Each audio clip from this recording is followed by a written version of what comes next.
about the weather. We'll have to kind of wait and see what happens with the weather between now and game time and how it affects the game. Absolutely.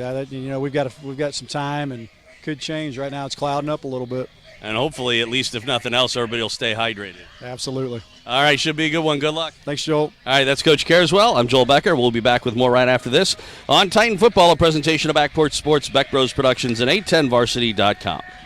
High school sports fans, check this out. 810varsity.com now brings live video game casts for more than 25 KC Metro schools all season long. Now you can watch and listen to the games live on your computer, iPad, or phone. Park Hill South, Miege, Aquinas, the Olathe and Blue Valley schools, and the list goes on and on. Plus, live scores, playoff brackets, rankings, and more. Get all the games live at 810varsity.com.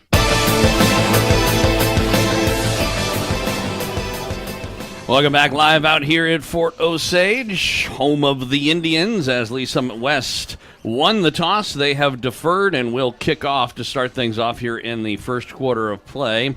So we're awaiting the arrival of the receiving team from the Indians in their home black uniforms with white numbers. And thank you very much for that, because I can see them really clearly. And the Titans in their road whites for the first time in the season with blue numbers and blue trim. And it looks like Michael Wiley with the ball teed up right in the middle of the field on the 40-yard line. Now, we'll see how much this win has an effect on it. Last week, they did a pretty good job, Michael did, and as he did all of last year as well, of kicking the ball out of the back. Dominic Myers back deep in the middle of the field. It's going to go to the right, though. It's picked up by Myers at about his 5, right up the middle of the field, 25. Oh, he's hit hard and came off the original hit and then was tackled back at about the 23. Let's see what kind of forward progress, if any, they gave him there, because he came off. They're going to mark him back at the 22, and that's where we're going to see our first look at this Fort O offense. Ty Baker, their quarterback, which Vinny Careswell was talking about earlier, as a good runner and a multi-threat offense, will be the quarterback. We'll see how they come out. Looks like it's Robertson in the backfield with him. And trips out to the right side. 1st and 10 from their own 22. And on the first down play, the give is right up the middle. Robertson, who breaks a tackle and gets up across the 30. Near a first down. Pretty good hole. Looked like they had him covered, but then he just sprung away from it. One thing about Fort Osage, they're not going to try to fool you. They're going to do the traditional run between the tackle. They're going to pound it inside, and they're going to test you up the middle. And once they get the running game going, then they'll incorporate that pass. So Tinoco now to the left of Baker. And he'll get the draw, second down, hit in the backfield, and stopped, as they had given him a first down on that previous run. But this will go back for a loss, maybe a yard back to the 31. It'll be second down and 11 from there. Nice job by the front three for the Titans. It looks like they're playing a 3-3 stack, which means the linebackers are lining up directly behind the interior and down linemen. And like you said, 3 of them, although this time 4, got a hand down on the second and long play, and a throw to the left side, and way overthrowing the intended receiver was Baker, intended for Cooper, who was a little open there on the side with Cahill providing the coverage, but put way too much on that. I don't know if he expected too much out of the wind. Well, and that's exactly what I was going to say. It looked like it just got away from him, put a little more air underneath the ball than he needed to. So it'll be third down and long. Again, 4 down linemen for the Titans, despite the fact that this is a passing down, so they're presumably coming after the quarterback. Baker rolls to his right. He stops, has time, throws near side. Almost intercepted, but did he get it? No, incomplete. It was intended for Myers, who it looks like did come away with the catch, but ended up out of bounds. And so it'll be 4th down, and it's not a 3 and out, but it's a 1 first down and out, looks like, for the Indians. That was pretty nice coverage there on the corner, and Christian Wilson did a nice job for the Titans on that. Blake Murphy back deep to punt it away, standing at about his own 16. Looks like it might be Grauberger back deep there for the Titans. Rugby-style kick. And it's going to take a Fordo bounce and come to go out of bounds just inside the, well, just shy of the 35-yard line. So it'll be 1st and 10 for the Titans from the 36. And we'll get the first look at Ben Coble and company here as they will take over on offense, scoreless after 1 minute and 16 seconds of the first period. Tell you what, I think that is a good side for the defense. They were able to. They did give up one first down, but they did a nice job of defending Fordo on that opening series. Yeah, basically it was one 10-yard run on the first play, and then after that they kind of shut it down. Titans come out in a pistol formation. Looks like Wilson will get the start behind Coble, and he's back to throw. Throwing into the wind. He's got it is caught. And it is Cardell, and he makes a nice over-the-shoulder catch, knocked out of bounds all the way down to the 24. Boy, that was good for about 40 yards. It was probably 35 in the air with the wind behind him. Very much so. That's something we saw during the Jamboree, that hookup between Coble and Cardell. They are definitely on the same page. 1st and 10 Titans from the Indian 24. On the move here on their first offensive possession. Split backs this time with Payne and Wilson. And it will be quarterback option read, and he'll throw it toward incomplete toward Clemens, as that was really more of a blitz situation than anything else, as Coble just had to get rid of it before Clemens really had a chance to get going on the route. It was a quarterback read option, and he had the ball into Max's, midsection, but pulled it back, but still didn't have time to do anything with it. Well, and he did a nice job of throwing it to where only his man could catch it, and alleviated the turnover possibility. Back to the pistol, twins on either side, and again, a throw Coble. There's a flag down as he throws it toward Cooper, but I believe this is going to be a hold. And it is a holding call against the Titans, and that'll cost them 10 yards, assuming they take it and put them in a precarious position here, 2nd and 20, or actually from the spot of the foul where they have it on the 3rd, because it was in the backfield where he made the hold. It'll go all the way back from the 32 back to the 42, and they've got to get to the 14. So it's going to be 2nd and a ton. It's interesting. I wondered if Wilson may have lined up on the wrong side and missed up a play action, and maybe that set up that holding. But again, it's part of the maturity process of having the sophomore running back in there. Wilson will go out into the slot this time as they go trips white, twins left, empty backfield Coble on 2nd and a ton. Now Wilson in motion, and they'll hand off to him, trying to get around the right side. He'll cut up the field. He's got some running room, and he was knocked out of bounds as he got near the 30. It'll be a pickup of about 12, but it's still going to leave him a good 15, 16 yards left to go for the first down. That was 2nd and 27. And like I said, he picked up about 12, but it'll still be 3rd and 15, although they are getting closer to field goal range with the wind if they wanted to, maybe in 2-down territory. Like the hustle and like the hard running by the sophomore. Haven't really seen much of that so far this year. Of course, last game was against a very different Park Hill team. Man in motion, back to throw. Coble's getting a blitz. Needs to get rid of it, can't. He's sacked. All the way back to the 41-yard line. Nice real corner blitz that time as the linebacker Dakota Robertson came up from around the end and chased down Coble. Coble had to see. It came from his blind side, but he didn't see it until too late. But he really needed to get rid of that football because it puts him in a punting situation now. Well, you said it right, Joel. He felt that pressure coming, but he felt it too late and wasn't able to get in that role where he could set up that run or pass option there. Yep. Blake Murphy back deep to receive this kick from Clemens, who goes for the old coffin corner, and I think he got it right around the 9-yard line. Let's see, they'll mark it.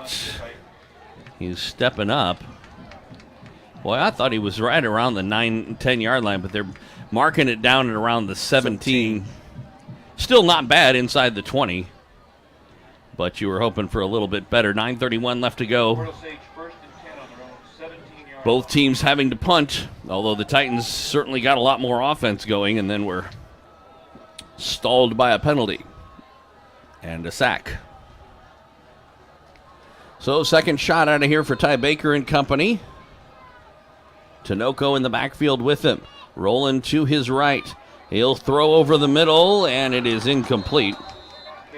Looking for Harborough, and he was thrown into double coverage, and I tell you what, if anything, he was lucky that there was not much chance of an interception. You're exactly right, because he did throw it in double coverage and did not take into account the safety coming over. 2nd and 10. A little surprised how much throwing the Indians are doing here. Into the wind. They throw on the near side for the wide receiver screen. That one is caught. Oh, big hit. Pretty good stick by Grauberger over there on Kahubi. Xavier Kahubi. And I apologize if I end up mispronouncing anybody's name today, because Fordo always has some fun names to pronounce. This will be a 3rd down and about 2, and it is a give to Tinoco. Big hole up the middle. He'll get that 1st down and more. He was met by Bonker as he got up to around the 35, but well good enough for a 1st down. They'll mark him at the 34, 1st and 10. And so, again, Fordo able to get the 1st down on their first set of downs on their 2nd possession. Now Baker. Oh, he slips a little bit. Now he's going to run the football. Goes up the middle and dives down as he gets to the 45. But be good for a 1st down. First run of the game for Baker. It was a bit of a scramble, but made it look good. Baker, that's what he likes to do. He likes to freewheel it. He likes to get out in the open and make you miss. And he did a fine job of that right there. So 1st and 10. Baker will roll to his left this time. Stops, throws over the middle. He's got a man. Oh, great catch. No, he dropped it right at the end. Myers laid out to try and make that catch, and when he hit the ground, he dropped it. But it would have been about a 30-yard pass, and he was open over the middle. Very much so. He had gotten behind the safeties. You hear the old Coach Warner saying, you stay deep as the deepest man and 2 steps deeper. That way you keep all the action in front of you. Didn't do it. 2nd down and 10. Baker give up the middle. And not much there this time. As Tinoco with the carry. Roman Tinoco. Tinoco, the ball carry again for the Indians. Pickup of a couple. It'll be 3rd down and 8. Clock running 8:12 left to go here, 1st quarter. Slow-moving game. Seems like we've been playing a lot longer than less than 4 minutes. There's a throw over the middle, and this time making the catch, Myers. Well, good enough for a 1st down inside the 30 at about the 40 to about the 38. They'll mark him down at the 37. And the Indians into Titan territory for the first time in this game. Nice job by Baker to find the open receiver downfield. And we get whistles and a flag. I'm not sure if they're just going to say that they snapped it before they were set, but yeah, they're calling it a false start. But I think that's what happens when you snap the ball before anybody's set. Yep. So that'll cost them 5 yards. And it'll be 1st and 15 from the Titan 43. Running that quick offense and trying to get it going before the Titans can get set and get their reads. Titans show blitz. Here they come off the side. That was Carswell. They run. Tinoco ran right at the blitzer. Got by him. And across the 35 down to about the 34. It'll be a pickup of around 9 on 1st and 15. So it'll be a 2nd down and around 6 from there. And like I said, Carswell with the blitz. And they ran it on the delayed give up inside of it. Back to throw Baker, rolling right, throwing right. He's got a man caught. And a couple of nice little sidestep moves. And then hit pretty hard there was Myers. And Dominic Myers gets another 1st down for the Indians. Down to the Titan 22. Tell you what, Myers is a great little receiver. He's showing some extra moves tonight and really working hard down the center of the field there. Some of those scat moves. Exactly. Here is Baker. He is going to get sacked that time. I'm not sure if they were trying to set up a screen. The way that you ended up with 4 white jerseys in the backfield, you would assume that's what they were trying to do. But I don't know if it was because somebody just missed an assignment or something like that. It looked to me like Baker looked to a direction to find someone to throw the screen to, and there was nobody there. Yeah, you're exactly right. The defender had taken the receiver out of the play option. There they go again. Throw near side. It is caught. Oh, and another good move to knock away from the original tackle on the catch by Wiseman, Richard Wiseman Jr. It'll set up a 3rd down and long, though. 3rd and 9 from the 21. Pretty good pickup on the play. And a number of times here, as that was again Hampton Minifield, who was made to miss on that first opportunity to hit the receiver. Defenders have got to be watching the numbers. Watch the belly. That tells you where the ball carrier's going. Don't take the head fakes.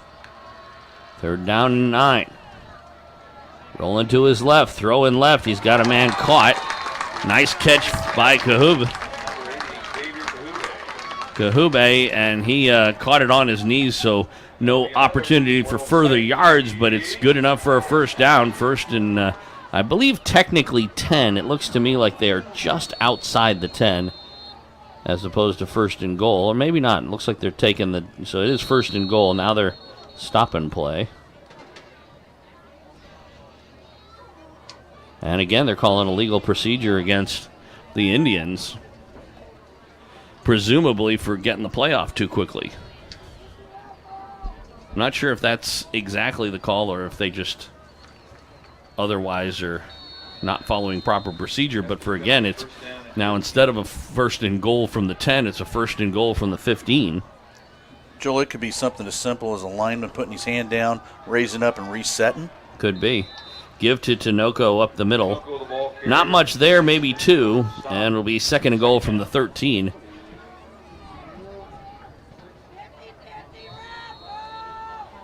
As this Indian offense, as you mentioned, working relatively quickly. 5:27 left to go, 1st quarter, scoreless. Oh, bobbling the ball, but throw it over the middle. It's caught. No catch. And are they calling it incomplete? They're going to give him that catch? Yes, they are. Wow. Myers makes the catch. It didn't seem like he had it all that steadily, but he was on the ground when he caught it. Now they're calling a timeout, the Titans. Timeout, Lee Summit West. Trying to see. I mean, this is a big play here. 3rd down and goal from the 6-yard line or so. And so, obviously, Coach cares well, or perhaps just Fans, please remember there's no standing in front of the bleachers. the defense wanting to kind of talk things over and figure out what to expect here. Because I think really that this the style of offense for Fort O has taken the Titans by surprise. I think, like you said, they were expecting to see 3 yards in a cloud of dust. Yeah.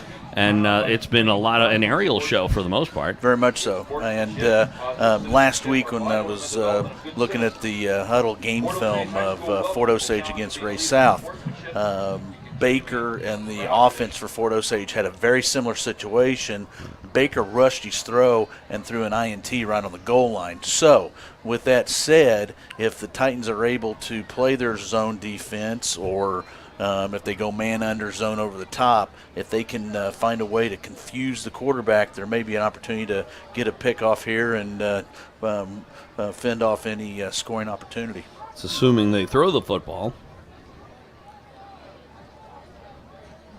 3rd and goal, ball's at around the 7, actually. Tinoco moves to the right side in the shotgun. Baker, he's got 1 man to the left, 2, 3 to the right. And he looks left side, throws in the end zone left side, and is there a flag? Yes. Yep. Cahill was over there. There was definitely a lot of hand checking. It was intended for Kahube. The pass was not going to be complete. I don't know. I mean, they're calling it pass interference. And, of course, that'll be half the distance to the goal line. Now, do they replay 3rd down, or is it 1st down? I'm not sure. I think in in high school, it's just a replay of third down. Yeah, it is. Now, they haven't moved the ball yet. What they'll do is Yeah, they'll now move it they to are, the yeah. they'll move it to the 3-yard line, Yeah, half the distance, half the and distance, it's third down and again. it's replaying of third down. It's not an automatic first down like it is in the NFL, and they don't put it at the 1 because the interference did occur in the end zone. So here we go on third down. And they will give it to Baker. He'll keep it himself and waltzes nice into the end zone for Awesome a touchdown. fake. It was a zone read by the quarterback, and he faked it to Tinoco, took it right up the middle, and nobody touched him until he was already in the end zone. 4:55 left to go here first quarter. The Indians strike first, 6-0. Extra point to come.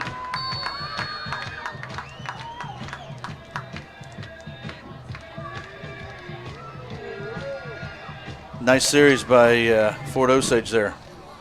It wasn't that. Lammering for the extra point with Baker the holder. Oh, the Titans move. Were they drawn? I mean, the offensive line did move, but they're going to, I believe this is going to be a defensive offsides as the lines just, they just kind of shifted the shoulders. Yep. And it was enough to draw them off. I think they just declined the penalty. All it does is, and they did it again. Same situation. What happens is if you aren't able to see this on 810 Varsity, is that the offensive line is sort of standing in a somewhat upright position, and before they snap the ball, they come set, and when they come set and jump down, the Titans are jumping across. This time they didn't. Lammering's kick is up, and it is good. So, 4:55, just under 5 minutes left to go, first quarter, and the Indians strike first. They lead at 7-0. Back with a kickoff right after this on Titan Football, a presentation of Backport Sports, Beck Bros Productions, and 810varsity.com. When Lee Summit needs insurance, home, auto, or life, Wayne Birch of Missouri Farm Bureau Insurance has been there. Birch delivers a promise for the future and protection from the unknown, dedicated to making sure you have the right coverage to fit your individual needs. Call Wayne at 816-525-5012. That's 816-525-5012. Wayne Birch of Missouri Farm Bureau Insurance, a proud supporter of Lee Summit area athletics.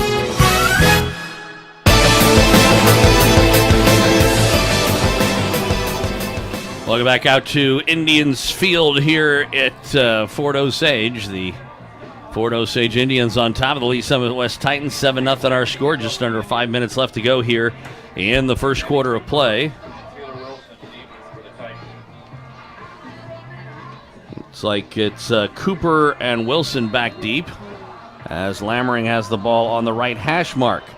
And his kick high and coming down about the 6 to Cooper, trying to come up the near sideline. Ooh, he was hit down hard. Almost looked like a little bit of a horse collar, but no flag comes out as Cahill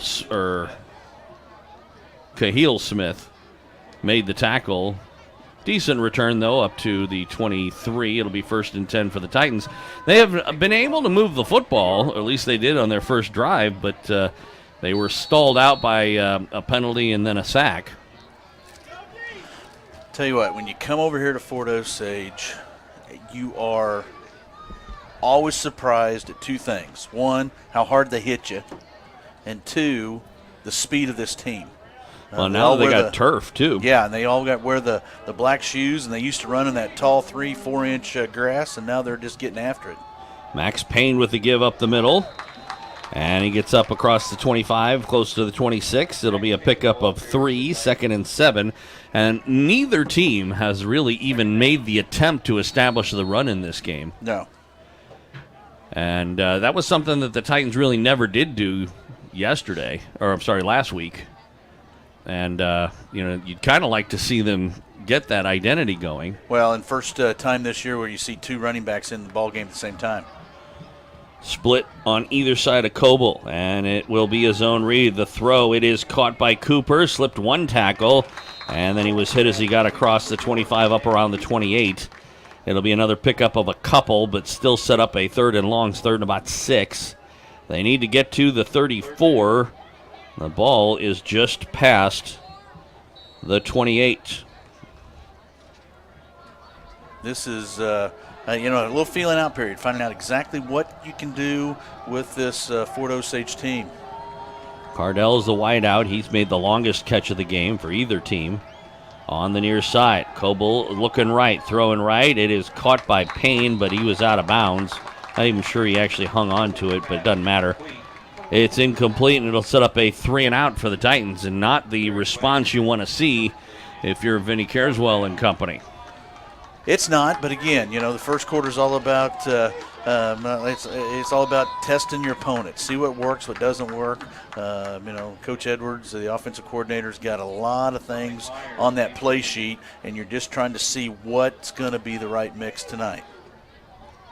Cade Clemens standing inside his own 15. Good snap and a rugby-style kick. It'll take a long Titan bounce. Goes inside, then it's, fielded.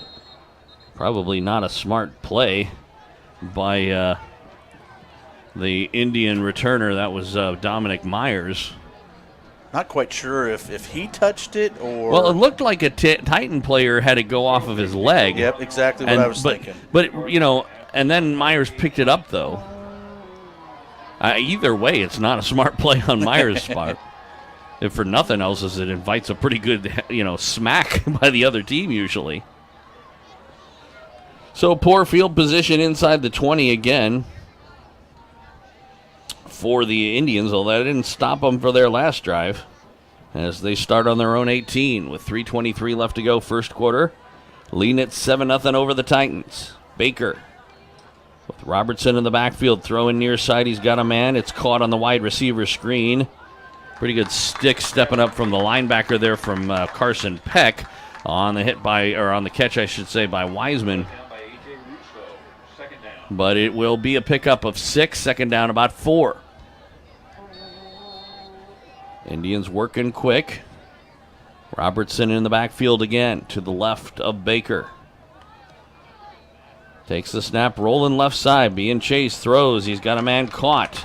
It'll be a first down. Another good hit by Nathan Lyon this time. The linebackers are getting good sticks in, but they're doing it 8-10 yards down the field, and so the other sticks are the ones on the sideline that have been moving.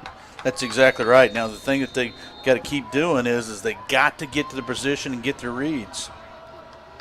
So 1st and 10 from their own 33 as they get out of the back of their own field position. So Myers heading over to the left side, twins on either side for Baker. Takes the snap, rolling left. He'll pull up. He'll heave one downfield and way overthrew Wiseman. And again, thrown into double coverage as Cooper and Wilson were over there. Seeing Sammy Cooper playing a little center field in this game. Well, if you take a look back there, there's no number 3, Vonzel Kelly. Yes, and I know. So that makes it a little more interesting in the communication in the secondary. And so Sammy's going to take that role tonight and see how he can do playing free safety. 2nd and 10, rolling right side, Baker throwing, and it's incomplete. Right through the hands of Myers, and that was dangerous again. As Grauberger was coming up to make the stick, but if he had been hanging back, might have had a good shot at an interception. 2:17, clock stopped on the incomplete pass, and it'll set up a 3rd down and 10 for the Indians, leading in this game 7-0. Titans could use a stop here. We'll see if they can come up big or not. Robertson in the backfield to the right. Baker will hand off to him. Big, huge hole. Can they get to him? Yes, they can. Nice stick. Oh, we get a flag at late. Cahill made the tackle. There is an injured Indian, but I'm be interested to see what this flag is about. I think it's a late hit. Well, it couldn't have been a late hit. Now, it could have possibly been like a face mask or something. That'd be my guess. It's a head contact. Ooh. I'm guessing, the lowering the head to make the hit like you see in the NFL, so that means it's going to be a 15-yard penalty. And turns what would have been a interesting decision by the Indians into another free first down. So you've heard them complain about it in the NFL. It's good to see him protect the players, but I don't know. Looking at it just at regular speed, I didn't see anything major happen, but they were a lot closer, and the flag came out pretty quick. Well, and the argument is you got a running back that comes with you with their head down. You got to be able to protect yourself as the defender. So what do? You lower your head. Right. Not necessarily the right play, but if your face is up and you make contact head to head, that's a football play. It happens. Baker's throw near side, Myers, and he gets hit, spins off a one tackle, and finally taken down. See, that's the other problem is that when you make tackles illegal, then you're not going to be able to knock people down half the time. As after the penalty, the ball was on the 45, and then that catch brings it up to the 38, so it'll be a 2nd and 3. Clock moving. Coming up on 90 seconds to go in the quarter. Myers in motion. They give it to Robertson up the middle. He was hit as he got to the line. Falls forward near a first down, but it looks like he'll be shy as Bradley Myers again making the initial hit, and Minifield finished him off. But he is going to be shy of a first down by about a yard. Set up a 3rd down and 1. We'll see how they try and get it as trips on the right side. Now Myers in motion to the left. Rolling to the left, throwing left, and incomplete. Looking again for Myers, but he overthrew him. Baker has been very hit and miss so far, as this is going to be a 4th and 1. Presumably they'll go for it here with a 7-0 lead, and probably outside of field goal range. Baker is definitely a gunslinger, wheeling. Sometimes he's right on, sometimes he misses entirely. Yeah. And I think he is definitely better rolling to the right than he is to the left. I formation as they go with a jumbo package on 4th and 1. And it'll be a give. Robertson, who he's hit at the line, nice. Second effort. And I hate to be a cliche here, but it'll depend on the spot. It looks like a Titan football, but they haven't made the indication quite yet. I didn't think he made it.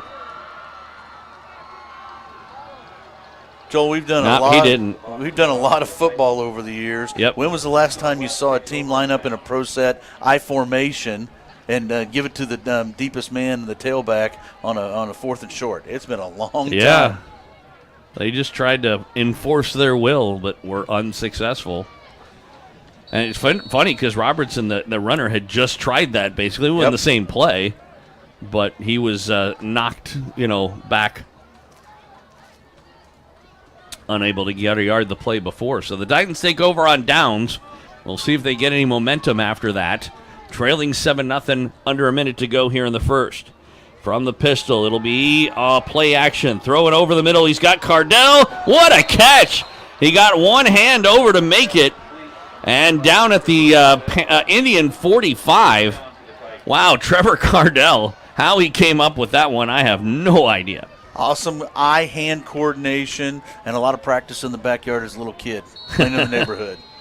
That's a backyard football catch right there. Absolutely. 40 seconds left to go in the quarter.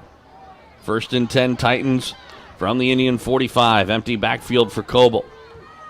Quads on the right side. He's looking. Now he'll roll right side, throw in right side, and he threw it away. In the general vicinity of Clemens, but he felt the pressure coming again as it was a delayed blitz by the Indians, but a good job by Coble to just get rid of it and save the down. That is to say, make it 2nd and 10 instead of 2nd and 17.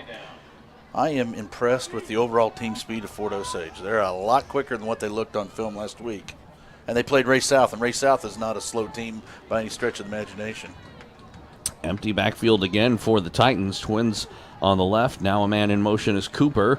They'll give it to Cooper. He's looking to cut up field. Does.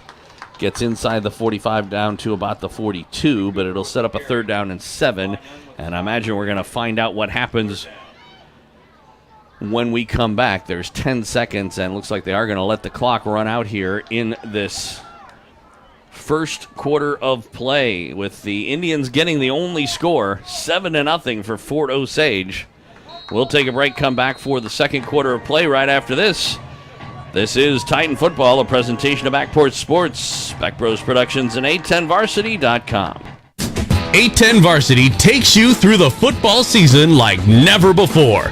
Watch games live throughout Kansas and Missouri, and even postseason action at 810varsity.com. Plus live tournament brackets, top 25, Elite 81 All-Metro team, live scoreboard, stories, and more. Check out Kansas City's new home for high school sports coverage. 810varsity.com.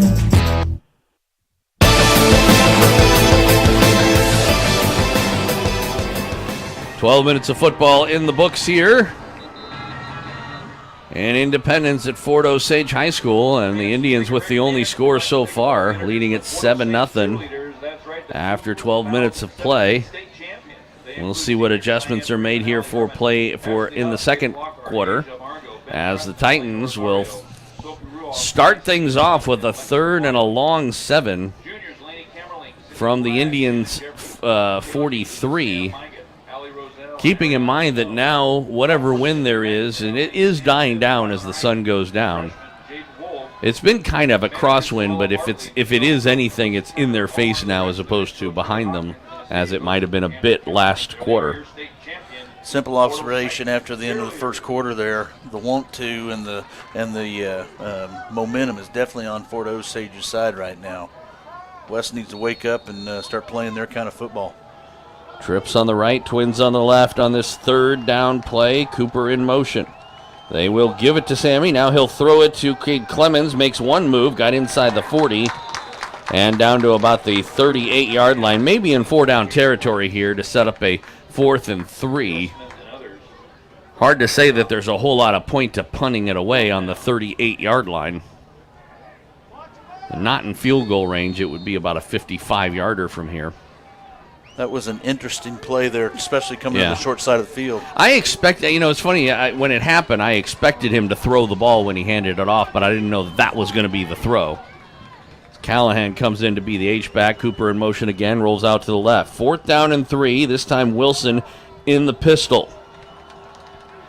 Coble gives it to Wilson up the middle, and he'll get a first down, or at least he'll be very close.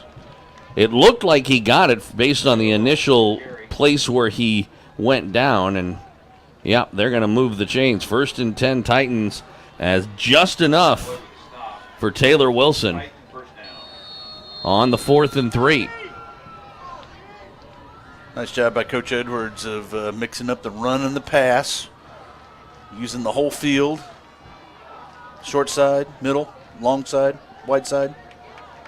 Indians show blitz. Here they come, trying to set up a screen is Coble. He's able to roll away from pressure. Now throw across field. He's got a man. It's caught. And what a catch over there on the near side by Goodall.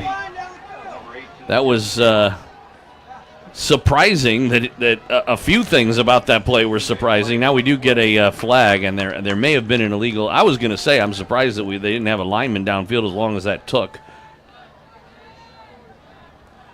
They're all coming back. Yeah. But it looked like when they did the original play, they were trying to set up a screen, clearly. And that's why I was saying that how can you not have a lineman downfield if you're setting up a screen and then it doesn't happen? You almost always end up with a lineman beyond the line of scrimmage. But they're having a discussion about it. We'll see what they come up with, if anything. The flag is sitting down at the 33.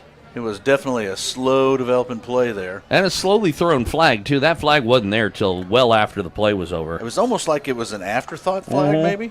Hey, wait a minute. They can't do that. They shouldn't have been working out that way. Well, I mean, it was almost like it was they heard that the referee heard now we got a second flag go down. So there may have been a hold or something in coverage or contact. I wouldn't be surprised. Is a legal man downfield for the Titans, and there may have been a penalty also. Sideline warning. Sideline violation against Fort O. But they should then enforce the Titan penalty. They're not going to enforce the sideline one. They don't offset, presumably. But yeah, it was. I may be wrong about this, but I think that the officials got talked into that call by the sideline of the Indians. I think that's a probably good assessment on your part. Well, again, the fact that they're doing the sideline warning means that you had coaches encroaching onto the field afterwards, and as late as that flag went down, I think they were just screaming at them about the person downfield. I think now, I'm not saying they weren't guilty of it. They probably were. Because, like I said, for a play to take that long to develop on a potential screen as this toss to Wilson is not going anywhere. He's going to lose about 4 yards on 1st and 15 and set up a 2nd and maybe 18. But getting back to the last play, I think when you have a play take that long to develop and it's a screen, the chances of there not being somebody downfield are almost zero. But I also think that they weren't going to throw the flag until somebody pointed it out and one of the officials said, you know what, they're probably right. Exactly. I'll bet you there was somebody downfield. Exactly. So 2nd down after the loss. It was a loss of 3. Pistol formation, 1 H-back. Back to throw is Coble. It's a shuttle pass. Wilson shakes 1 tackle, gets a 2nd one, and able to force his way past the 40 down to about the 39. It was a good gain on the play for what it was worth of maybe 4 or 5, but it's still going to set up a 3rd down and about 14 or so. They got to get inside the 25, and the ball is right around the 39. So it's a short 14. Maybe again in 2-down territory, though. So we may see them try and get a chunk of the yardage, not all of it here. Have to wait and see. Coble in the pistol. Cooper comes in motion to the right. And looking left side, throwing left side, and one-handed try. Cardell, did he come down with it? No. You say it bounced. Incomplete. The 2 officials talked about it for just a second. And that was weird because I tell you what, Trevor Cardell almost came up with another circus catch, but it almost looked like he didn't need to. That he tried to make a one-handed catch, but why didn't he use the other hand? It wasn't like it was being held or something. It's almost like he misjudged how far it was, or he was actually closer to the ball than what he thought he was. Right. For sure. Maybe he thought this ball's never going to get to me, and then it did. Well, the Titans first went into punt formation, and now it seems like they're confused. But they hadn't put the ball in play yet anyway. And now it looks like the Titans are going to call timeout and figure it out. It'll be their 2nd timeout of the half with 9:14 left to go, 2nd quarter, trailing 7-0. But again, that's why you would have liked to have seen them get some of that yardage. It would have made this a lot easier of a decision. Well, it's all about field position right now, and if they can keep the field long for Fort Osage, the defense has a lot better fighting chance. Absolutely. Especially since the Indians have been able to move the football at times. Last time Clemens did the punt, he held the ball. Yeah, well, even the one before that, he did the rugby style. He held the ball, and he was standing there, and the kid that was blitzing off the corner or rushing in off the corner for Fort Osage ran right by him. Yeah. So, that tells me if your special teams coach has been watching, this might be a good time to give Cade that green light to see if you can get 13, 14 yards. Or at least see. I mean, like I said, if he could run, and then if he sees somebody coming, he can always kick it. He is standing on his side, and he does that for a bit. Almost got it blocked, but it goes inside the 5. Oh, boy. And they did down it at the 1. It was close there, as I thought for sure that one was going to bounce into the end zone. But hanging right out was Christian Wilson. And I thought, you know what I thought was going to happen? I didn't think it was going to go in the end zone. I thought he was going to keep it out, but I thought for sure he was going to put a foot in the end zone, and it was going to end up getting called a touchback anyway. But a great job down it at the 1-yard line. So a big opportunity here for the Titans if they want to go after. We'll see what they do here, if they're going to run the football or go for a pass, how aggressive the Titans are, moving toward the quarterback, as they've got that Okie 3 stack right now from the shotgun, and rolling and throwing near side, bouncing it to his intended receiver, Baker. Tinoco was the running back in the backfield, and they didn't really come after him that hard. That pass bounced, 2 yards in front of the receiver? Yeah, something like that. Clock stopped with 9 minutes exactly left to go. We've only played 3 minutes. This has been an extremely slow-moving game. Is it just me, or? A lot of incomplete passes Yeah. has a tendency to do that. Last week's ball game went 3 hours, 14 minutes. We blamed it on halftime. Tonight, we may be pushing that 3-hour mark again just because of the game action and the flow. They're going to go I formation this time with an up back and Robertson the deep back. Boy, it didn't go well for him last time. And they give it to him. He's hit in the end zone, but he gets off of the original hit. And again, only gets out to the 1 yard line. And I tell you what, if I'm the Titans, I'm going to I'm not even necessarily going for a safety. I'm just hanging back and trying to get them to have to punt out of their own end zone. Most definitely. And here's the one thing that you do have to check. If you are a defensive back, make sure the receivers stay in front of you. Right now there aren't any. All tight ends. All tight ends in an I formation. On third down. There he is. He's sneaking play, out. Play action throwing, and it is caught, but short of a first down. Nice play by Cousins on defense there. Yeah. It was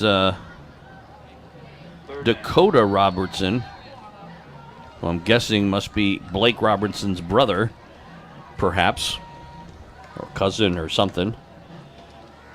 Now, how is this third down? Wasn't that third down? I've thought that was third down myself. That it was. I mean, unless there was a play that didn't count. We got to. Hey, This is a fifth down. This is a fifth down situation, gentlemen. Well, I think they're going to give him a first down anyway. But the line thing showed third down, and it was fourth because the first play was that incomplete play. Yes.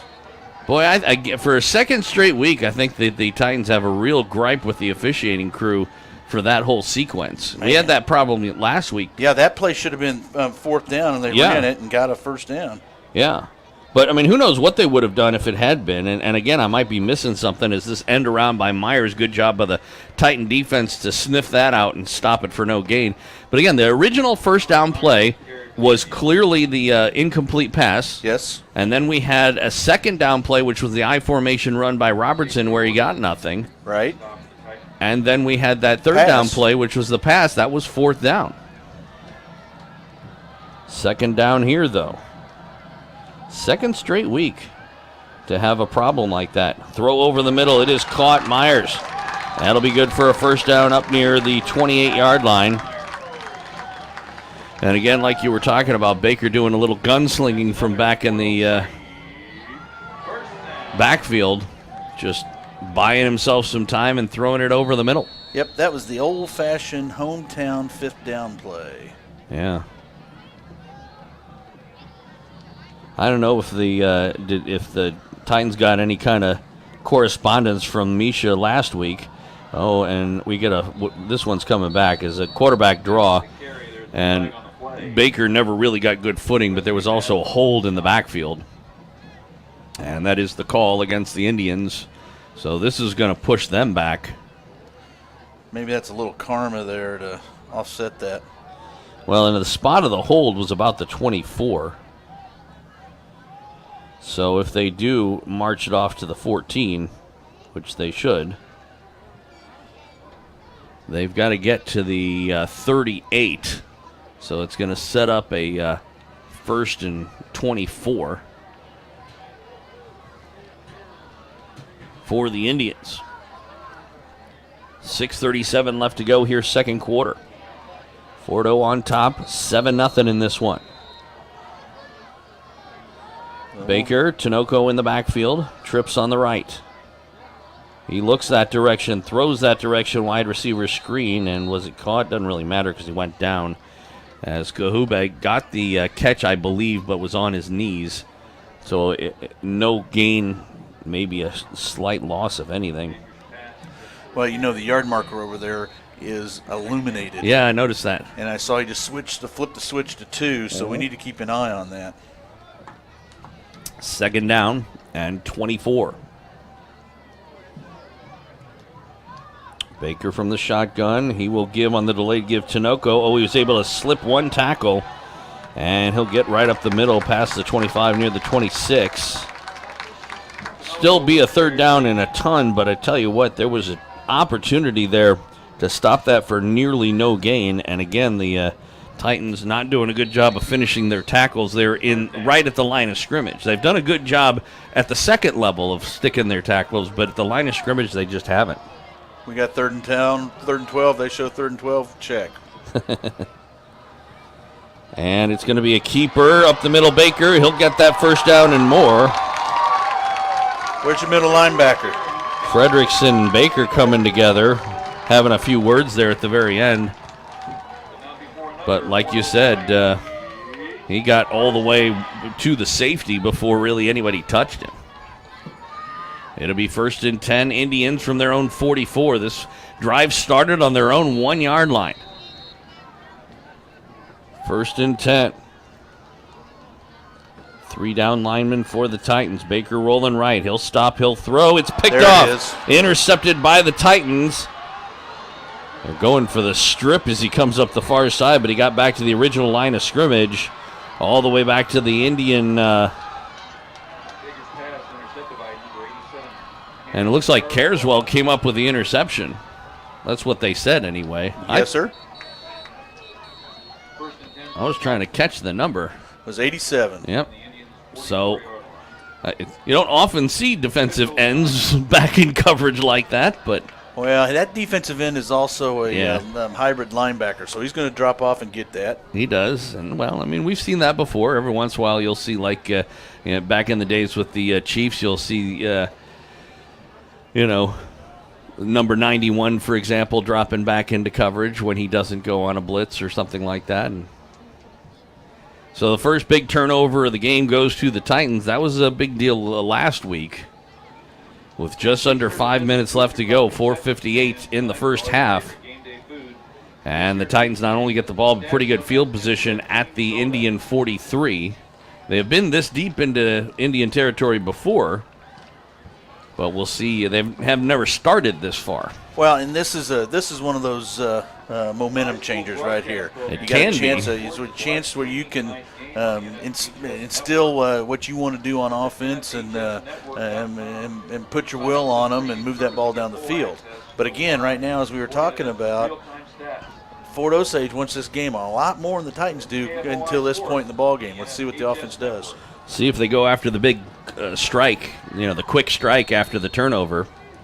There was the water timeout in between, and it'll be a give up the middle. This is Payne, breaks one tackle, still on his feet. Hard running Max Payne all the way across the 35 down to about the 31. It'll be a pickup of 12 on the 1st and 10. So they didn't go for the touchdown or anything, but got a pretty good result. Payne's a great story for the Titans. He'll get the call again here on another 1st down play. This time he was met at just across the line at about the 30. For a yard, it'll be 2nd down and 9. Max is one of those kids that comes in the program as a freshman, keeps working, goes out and does what he's supposed to do as a freshman, comes out and works as a sophomore, plays the sophomore games, gets a little varsity time, plays JV as a junior, and also works his way in when he gets some playing times on Friday nights. And now he's a senior, and he's getting his opportunity to help this Titan team on offense. Cooper in motion, left to right, trips on the right side now. Payne did pick up the blitz. He heaves it down middle of the field, and it is incomplete. It's intended for Sammy Cooper, but I tell you what, Blake Murphy had the best chance of catching that, and if anything, Cooper did a good job of just keeping breaking it up. He did as good a job as he could, and it was just enough. Well, and it was definitely underthrown into the wind. Been through that off his back foot instead of his front foot for sure. So it'll set up a 3rd down and 9. Titans again probably in 4-down territory here, barring something like a sack.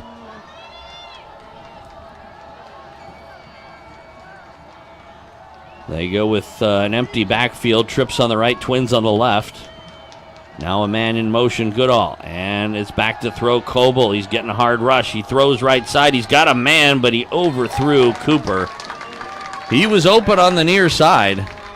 But it would have taken a very good throw into the wind, and that didn't happen. So it'll be 4th down. We'll see what they do here. It'll be about a 47, 48-yard field goal into the wind, so that's really not an option, most likely. But no point in kicking it away from here. So the Titans will go for it here on 4th down. See what they do. Twins on either side. One man in the backfield. I believe that's Wilson. To the left of Coble. It was Wilson. Coble. He's getting a hard rush. He'll throw, and it is caught but out of bounds. A nice diving effort over there for Cardell, but it was an uncatchable ball. And I tell you what, if nothing else, as the Indians' defense holds on Ford, and Ford Osage will take over on their own 30-yard line. The probably most disconcerting thing for the Titans offensively has been the amount of pressure that Ben Coble is having to deal with. This offensive line of the Titans is having all kinds of trouble. I was thinking the same thing, and you know, as good as Ben was last week, standing in the pocket and making those quality throws, it does come back to what's going on with the offensive line. On the 1st down play, I believe this is Robertson trying to go up the middle. Not much there, maybe a pickup of 2. Clock running, 3.5 minutes left to go. Titans only the 1 timeout left over as they burned both of them early on. Last week the O-line for the Titans dealt with the size of Park Hill, and this week there's a little more size, but there's a lot more quickness to them for Fort Osage. Robertson to the left of Baker. Now Myers in motion. On 2nd and long, Baker roll it to his left, stops, throws. He's got a man, it's caught, and up around the 40-yard line as Wiseman makes the catch and gets himself a 1st down, and that was on the yards after catch that he got the 1st down. Tell you what, Joel, it's back to what we saw in the second half of the Park Hill game last week for the Titans. The secondary is guarding space. They're not keeping an eye on their man. Even when they're playing zone, they're not staying close to those folks. Quarterback read, and it's Baker with the keeper, and a lot of running room up the middle again. I can't imagine that the Titans, with this guy Baker being as much of a threat as he is, don't have anybody shadowing him, and they don't. Well, there's nobody spying on him. Yeah, that's where the adjustments are going to come at halftime. Which is 2 minutes and 49 seconds away. 1st and 10 for the Indians from the Titan 42. After the run, Baker throwing over the middle. He's got a man wide open on the play. Again, Wiseman takes a hit as he got to about the Titan 25. They'll mark him maybe a yard shy. 1st and 10. Wiseman limping a little bit as he comes off. But you really can't allow guys to get that open that quickly like that. No. I mean, they are basically having their way with the Titan secondary right now.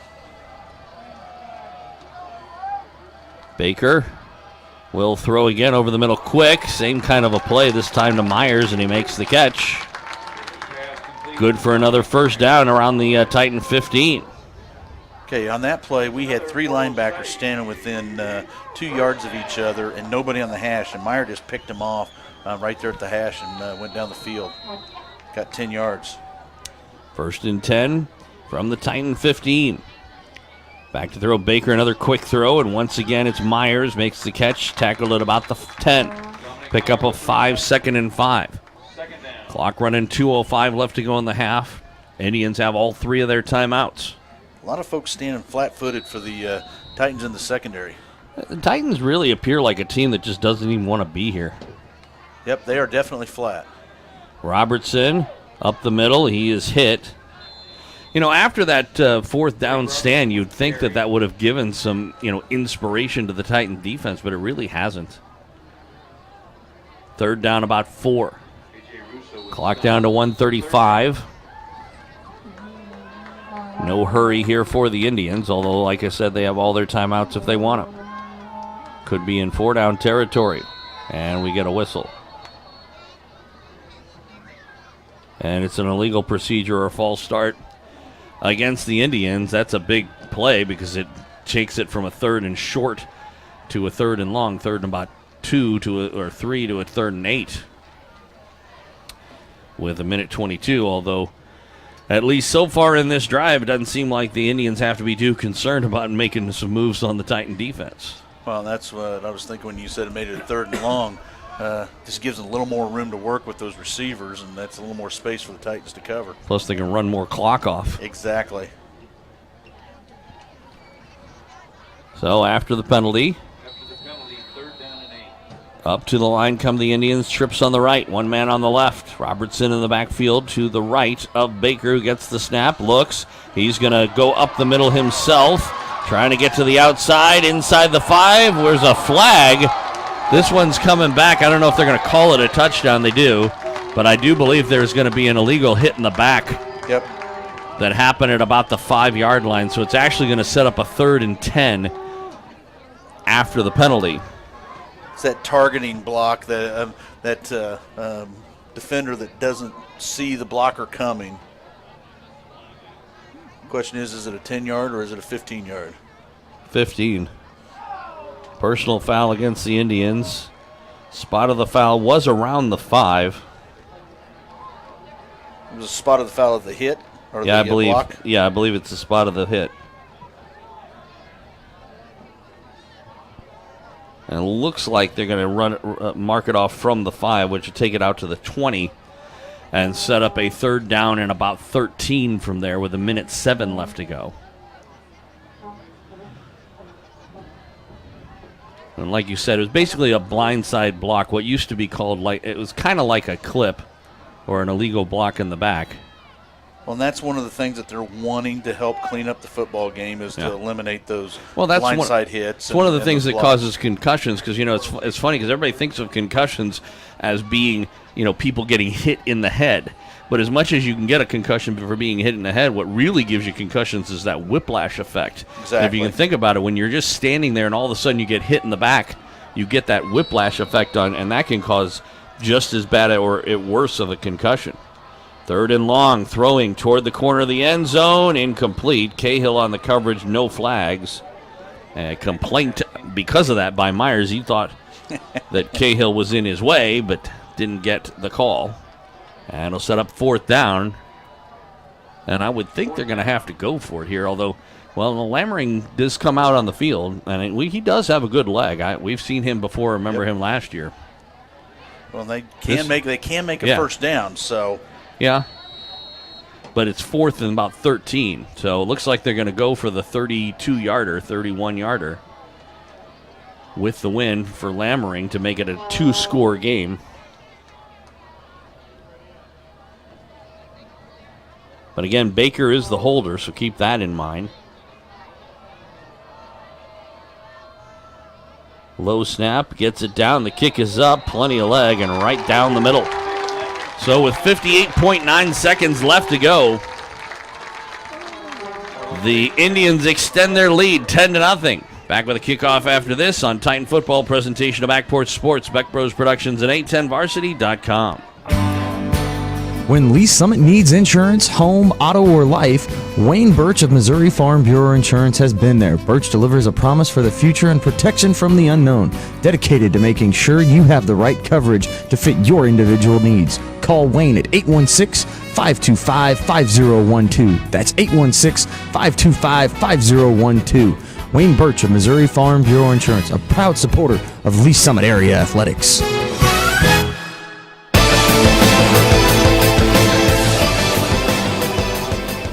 So Jacob Lammering, good from 31 yards out with the wind. There was not much wind anyway, but boy, he got a good leg into that one. And gives the Indians a 10-0 lead with just under a minute left to go here in the first half. Curious to see whether he gives the Titans the opportunity to run this one back. You wouldn't think so, but we'll see. You're right. He does have the leg to put it out the back of the end zone for sure. I'm thinking more along the lines of a squib. You got Wilson and Cooper back. And look how tight they're coming down. They're going to squeeze at the corner. He kicks it deep and into the end zone. He had no trouble getting it 5 yards back. In fact, that almost it's probably about 8 yards deep. And so the Titans will take over 1st and 10 from their own 20. We'll see if they take any shots or not. I don't know. The way the Titans are playing right now, if they do get the ball coming out in the second half. If I'm Vinny Carswell, I'm probably going to run the ball here. If it works out, fine. But I'm not going to be heaving it downfield just because I happen to be down by 10 points and figure that I'll make my adjustments at halftime because they need to make some. First thing they need to do is get a little kick in the pants going, I think. Well, that looked like a false start on Coble. Throws over the middle. He's got Cooper. He gets the hit. He stayed on his feet, but then he's taken down. I think he thought he was down because it looked like he stopped trying. It's going to be a gain of about 4. Again, the Titans with just the one timeout, and we're clock running with 40 seconds left to go. They get up to the line quickly. Coble takes the snap. He'll roll to the right side. There is a flag down. He throws incomplete. Goodall, the intended receiver, but there was a hold in the backfield. We'll see whether they even bother to take it here.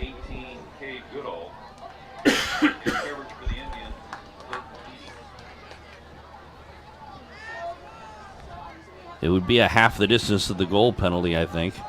So it'd take them back to the 10-yard line.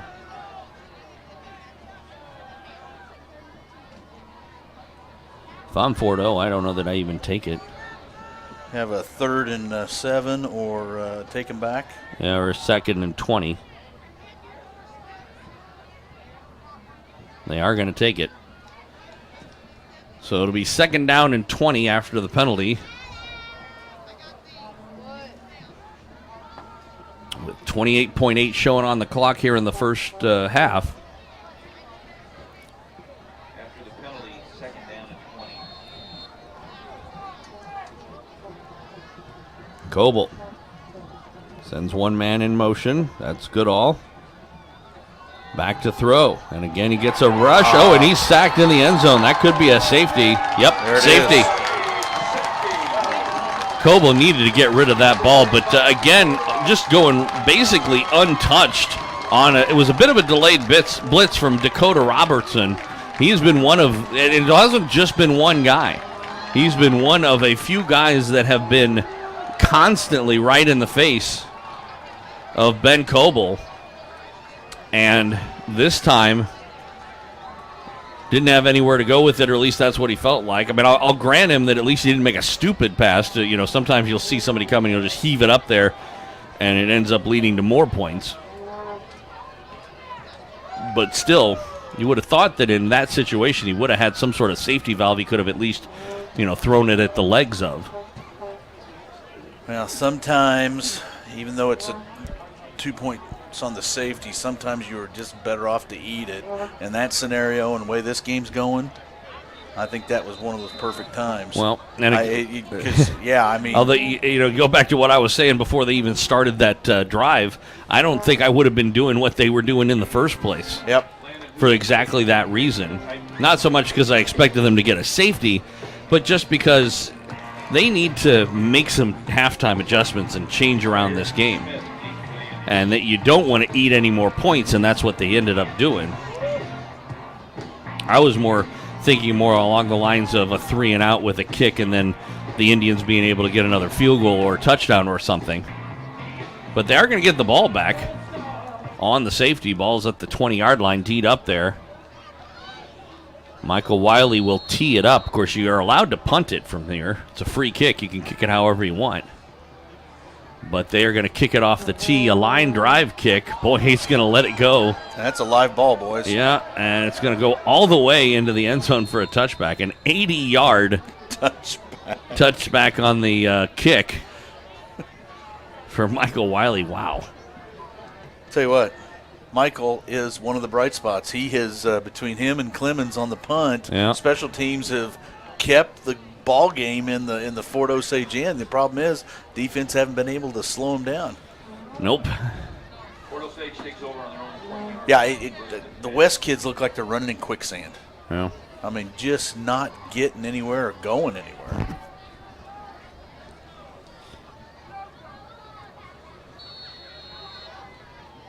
Well, it looks like they're going to take a knee here, finish out the half. That should have been an illegal substitution. They had 12 men on the field there. Well, Didn't call it, and they're going to let the half end. And I tell you what, one of the things, if Coach Boehm were here for this game, I would remind him that, of course, back in the day when he was coaching this team, he used to like to call the away games business trips. And, one of the reasons why he did that is because he never wanted to see his team get too emotional on the road. They would just get down to business and, whatever and so on. And I think that we're kind of in the opposite sort of situation here where there's a little too much apathy going on the Titans side, and they really need to get a fire lit under them, or they're going to, be saying to themselves on Monday, what the heck happened up in Fort O?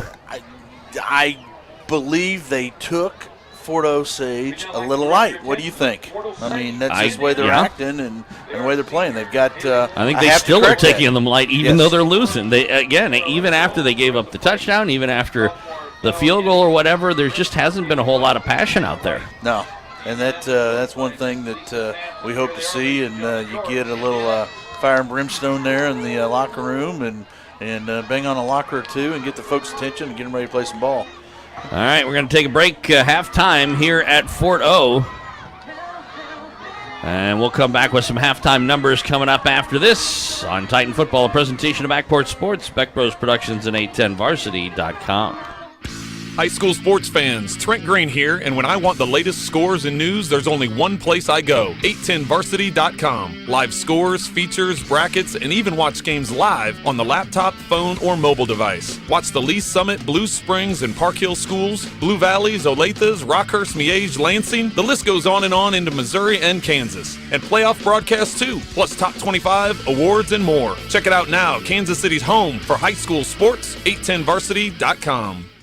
Oh, shoot. What's the matter, Pop? Your mother's off at Taekwondo practice, and she says she wants me to find a hobby by this summer. Well, why not play baseball, Dad? Softball? I don't want to play softball. Not softball, Dad. Baseball. I don't even like softball, Dad, son, the way they Dad, just toss the ball in there. I used to be a catcher. Dad. In softball, I just feel like a backstop. Dad. What? I'm not talking about softball. I'm talking about baseball, Dad. Hardball. Really? They have baseball for people my age? Sure, Pop. The Kansas City Men's Senior Baseball League. Well, now, I'm no spring chicken anymore, son. I don't want to play with all you young teenagers, I'm 35, Pop. You are? They have leagues for people both our ages. They have 18 and over, 28 and over, even 38 and over leagues. Wonder if I still have my old mitt. The Kansas City Men's Senior Baseball League, 913-649-2942. I think your mother used it while training those tigers. Call them. They'll get you all signed up. 913-649-2942. 649-2942. Good. As soon as your mother gets home from bungee jumping, I'll tell her. Oh, great, Pop. She'll be so happy. Oh. What? Well, when she gets happy, she might take it out on me. Oh, Dad. As time goes by, life seems to get more and more hectic. If you'd like to escape for a moment, the good old days are alive and well on the internet at heartlandmemories.com. At heartlandmemories.com, nationally award-winning writer David Lewis brings you memories of his life and times in the heartland of America.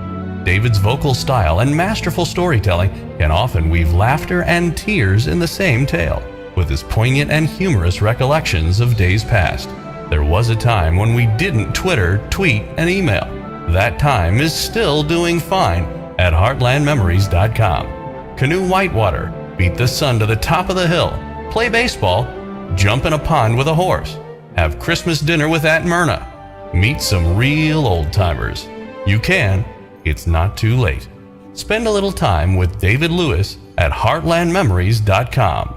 Relax for a while. The good old days are waiting for you. All right, I got a message for you.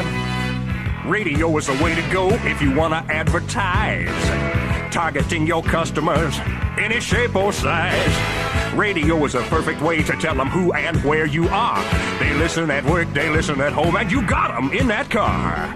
You got to go with radio when you want to advertise. Here we go. Watch me now. Hard rockin', soft rockin', easy listening too. Up and down the dialer formats just for you. Country, classic, talking, gospel stations. Every market across the land has got a station for your situation. The cost is low, and radio is theater of the mind. You can present your information with imagination. If you want to get your message across, get your message across the airways with radio. Call them, they will come right over. Remember, you got to go with radio when you want to advertise. There are lots of stations just your size.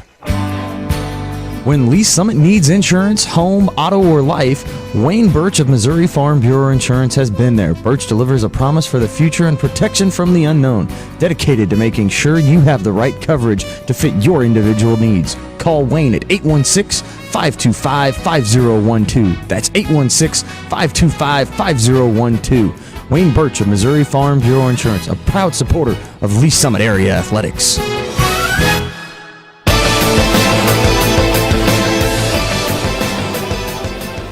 Welcome back out to Fort Osage here in Independence. We are at halftime. Lee Summit West trailing the Indians 12-0, our halftime score. As much as last week was a surprise, I think, 24-0 over Park Hill. This might be considered as much of a surprise on the other side of things, as the Titans unable to get on the board and have looked flat as a pancake as we're getting treated to a little bit from the Fort Osage band. Out on the field, Mark Files alongside has some of our halftime numbers, and those are a little eye-opening as well. They are, very much so. We'll start with the home team, the Fort Osage Indians. Total offense, 249 yards. Number of plays, 46. They're averaging 5.4 yards per play. Through the air, they have 148 yards. Baker is 16 of 26 as the quarterback, and each pass is averaging about 9.3 yards. He does have one interception. Only blemish on that stat sheet right there. As far as the running game, they've got 101 yards on the ground on 20 attempts. They're averaging a little over 5 yards a carry on that. Penalties, they've got 5 penalties for 40 yards. The one turnover that we talked about was the interception. They've got one punt for 32 yards, and they have one recorded sack, which was on the safety. They had a sack that was erased on a holding call by the Titans. Time of possession, 15 minutes and 6 seconds is how long the Indians have held the ball. They've had 16 first downs, 7 rushing, 8 passing, and then 1 on a penalty. Their third down conversions they're 6 of 13 for a 46% average. As I mentioned, Ty Baker is 16 of 26 for 148 yards. Rushing-wise, I've got Baker down 5 attempts for 40 yards. I think that is a little wrong. I think he's got more than that. He is averaging 8 yards per carry. Roman Tinoco, we've got him for 34 yards on 6 attempts, and then Blake Robertson has 26 yards on 8 attempts. Through the air, receiving, Dominic Meyer leads the way with 72 yards on 7 receptions, 10.3-yard average, and then Richard Wiseman has 5 catches for 50 yards and leads the Indians in receiving. For the Titans, they had this in one quarter last week, 83 yards in total offense. They've run 23 plays. They're averaging about 3.6 yards a play, 69 yards through the air, 5 of 13. They're averaging 13.8 yards per pass. Most of that average comes from the one pass to Cardell by Coble early in the game. No interceptions, no touchdowns. 14 yards rushing on 10 attempts, 1.4 yards per rush. Not going to get it done. 5 penalties for 55 yards, another area that the Titans need to look at and continue to work on. And Clemens has punted 3 times with a 39.7 yard average, but 2 of those have been knocked down inside the 20-yard line, so the distance or the total yards is a little misleading there. Time of possession, 8 minutes, 15 seconds by the Titans. They are 0 for 5 on third down conversions and 1 of 2 on fourth down conversions. As I mentioned, passing, Coble's 4 of 11 for 65. Sammy Cooper is 1 of 2 for 4 yards. Let's see. Tyler Wilson has 16 yards on 4 attempts. That puts him in the positive column for tonight. Max Payne has 3 attempts for 16 yards. Coble has minus 21 on the 2 sacks. So that number needs to be, actually that was all on that last sack that he got, I think, most of those yards. And we'll look at that and correct that on this unofficial stat list. Trevor Cardell, 2 receptions for 59 yards. Sammy Cooper has 2 catches for 6 yards. And after that, the excitement for tonight so far is a touchback on an 80-yard kickoff on the safety by Wiley. And then Clemens with his 2 nice punts inside the 20, putting the Indians back against the wall to the goal line. Pretty sad. It is. When those are your highlight plays. The truth of the matter is your highlight play is Cardell's catch, but it was early on, and so it's easy to forget about it at this point. And it actually accounts for nearly half of the entire offense for the first half, if you think about it, because that catch was just shy of 40 yards, and we had 80-something yards in the half, so that's not a good sign. But, eye-opening numbers like you were talking about, but a couple of things are a little misleading. You mentioned in terms of the kicking yardage, that's a little misleading because they did a good job of pinning them. The one time they even started from their own 1-yard line, but it didn't stop the Indians from getting some yards, although they were given a free extra down in that particular series. But, to go a little bit further, the other thing that's a little misleading is the rushing yardage, although they haven't been terribly effective on the ground. They're not as ineffective as their numbers would suggest, because three of the attempts, of all of the attempts they are, account for about minus 30 yards, because you had 2 sacks of Coble, and then you had 1 really bad negative yards by Wilson on a toss play. Right. And so when you add those 3 together, you get about 30 yards minus. And so if you get rid of those, then our numbers are actually not that bad on the ground. Well, the big number right now is you got to get 22 kids, 11 on offense, 11 on defense. Got to get them fired up and ready to play some Titan football. Well, yeah, and again, a case in point when you're looking at this game is the comparison between the 2 teams in terms of the way their quarterbacks are having to play the game. It's not that Ben's having a bad game per se, but he is constantly running around for his life. He is under pressure constantly.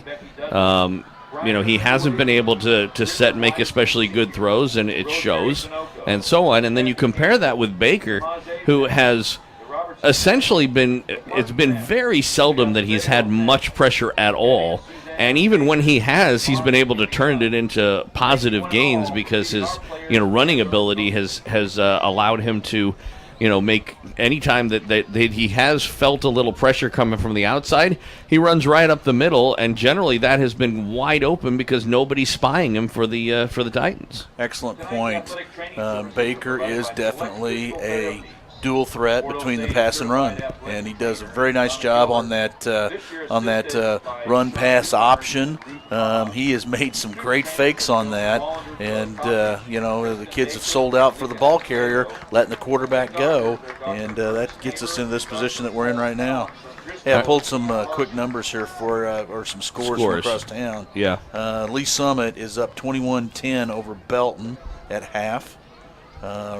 Got a Rockhurst Blue Springs score. Rockhurst up 7-0 over Blue Springs at halftime. Oh, let's see. 28-0. Lee Summit North is over St. Joe Central.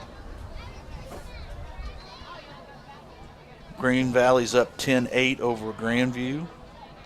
Staley 13-7 at half over Kearney. And those are the big ones around here. And of course we're 12-0, and I'm sure there's some folks looking at it, but here's a number you need to see. Liberty 17, Park Hill 0. Wow, so Park Hill is really not exactly being impressive in the first couple of games. No, they're struggling this season so far. So that makes the Titans' 13-point win last week seem a little less impressive, as they are getting their hats handed to them so far tonight, 12-0. And, in fact, even though they were winning 24-0 at halftime last week, just came away with a 13-point win. So it's been downhill since the first half of last week. That's right. And we'll see if the Titans do make some adjustments to turn things around here. We'll take a break, come back with the second half, see what the Titans can do about it. The teams are on the field. Second half around the corner here on Titan Football, a presentation of Back Porch Sports, Beck Bros Productions, and 810varsity.com. The year was 1881, and young Reuben Baylor was making his way along near the Missouri River, finding work when he could and living the only life he knew. But when he come on old Arliss Height, beat to hell and near shot to death, Rube done what he could for him. He didn't know that act of kindness was going to wind up changing his whole life, but it did. Green as grass, Rube was a long way from being any kind of pistolier or shootist, but when Marshal Marion Daniels come on him and needed help with the Duncan bunch for what they'd done to Arliss, that tussle growed Rube up right quick. He stopped drifting, found friends worth looking up to, and a young woman that was right admirable. Deer Run Trail by David Lewis. Available as an e-audiobook at audible.com. When Lee Summit needs insurance, home, auto, or life, Wayne Birch of Missouri Farm Bureau Insurance has been there. Birch delivers a promise for the future and protection from the unknown, dedicated to making sure you have the right coverage to fit your individual needs. Call Wayne at 816-525-5012. That's 816-525-5012. Wayne Birch of Missouri Farm Bureau Insurance, a proud supporter of Lee Summit area athletics. Are you looking for a heartwarming and unique gift? Consider master storyteller David Lewis's Memories CD collection. Warm memories of the cold. 9 of David's best memories of sleds, snow, grandpa on ice, 34 degrees below, skates, and Christmas. Hooves, paws, wings, and claws. 13 recollections of cats, horses, dogs, birds, a misguided vet, and a bobcat that stuck to the wall. Just folks. 13 memories of the Witch in the Woods and other captivating people, gone but not forgotten. And you had to be there. 14 heartwarming tales like Fantasy on the Porch, An Ox Out of His Box, A Foot Fetish Catfish, and more. Recollecting times, places, people, and events in David's life you simply have to hear for yourself. David's CDs are available online at memoriescds.com. You can hear audio clips at the website. That's memoriescds.com. Why not buy the gift that can be enjoyed over and over? David Lewis's Memories CD collection, a touch of the heartland for your family. High school sports fans, check this out. 810varsity.com now brings live video game casts for more than 25 KC Metro schools all season long. Now you can watch and listen to the games live on your computer, iPad, or phone. Park Hill South, Miege, Aquinas, the Olathe and Blue Valley schools, and the list goes on and on. Plus, live scores, playoff brackets, rankings, and more. Get all the games live at 810varsity.com.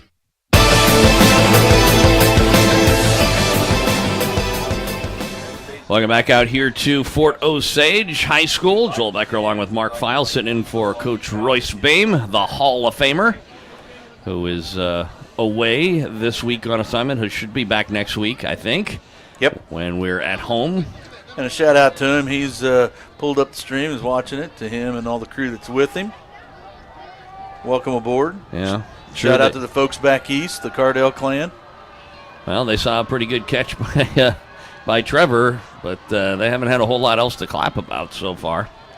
But we'll see what kind of adjustments are made. The good news is a couple of things. First of all, like we said last week, anything that you can do in one half or have done to you, you can do to the other team. So it's not like they are in a situation where they can't possibly come back down by 12.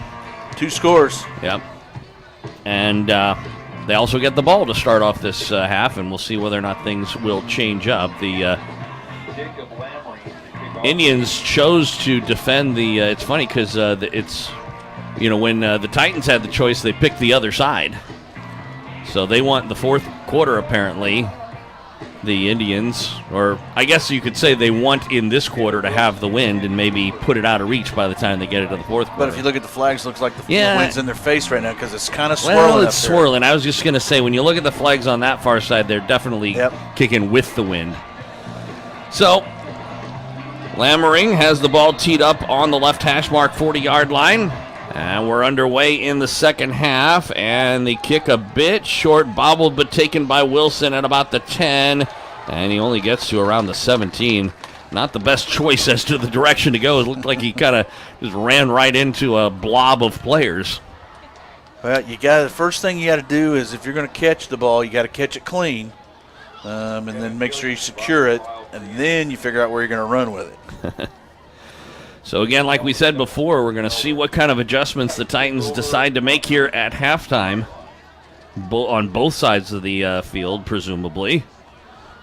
But offensively, they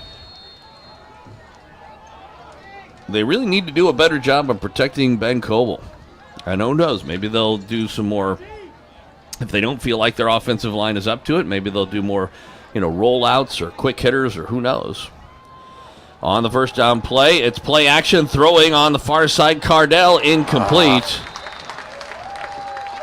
He was covered pretty well by Monday. But I tell you what, in the NFL, that is a interference because that was face guarding. But in high school, there is no such penalty. No such thing. So, well, there is. It's just not a penalty in high school. So, yeah, Monday never looked back for the ball. The only thing that Cardell could have done is if he had stopped and let Monday run into him, then he could have gotten the interference call. That's pretty tough to change your direction. Yep. And it is a bit of a bobble there. Oh, and Max Payne. Now, did they blow it dead? They did. Wow, Payne had actually eluded a couple of tackles and was actually, when they blew the whistle, he literally had no one on him. And they blew it dead for lack of forward progress, but that was a very quick whistle.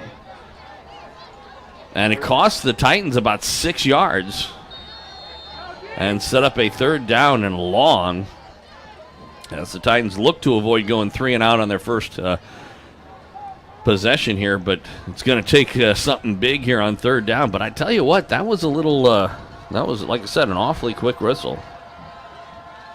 Back to throw Coble. He'll throw on the wide receiver screen, but not much there. Cooper made the catch, but was tackled immediately. Loss back to the 10 of about 3 yard line, or about 3 yards, and the Titans will have to punt away 3 and out. In fact, they lose 10 yards on their opening possession. So guess what? The adjustments at halftime didn't exactly help things out. I didn't see who the lineman was that was getting out there pulling to get in front of that play, but he was a day late, dollar short on that one. Clemens is standing about halfway back into his own end zone. They come after him. Oh, and a bad punt. Shanked it off the side of his foot. It's going to go out of bounds at about the 30-yard line. And the Indians will have great field position at the Titan 29 to take things over, and things just keep going from bad to worse as he just shanked that right off the side of his foot.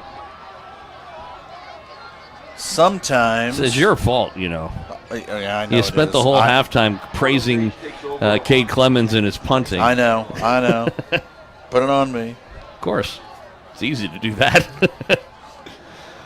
I'm an easy target. It's better than holding the kids accountable, right? That's right.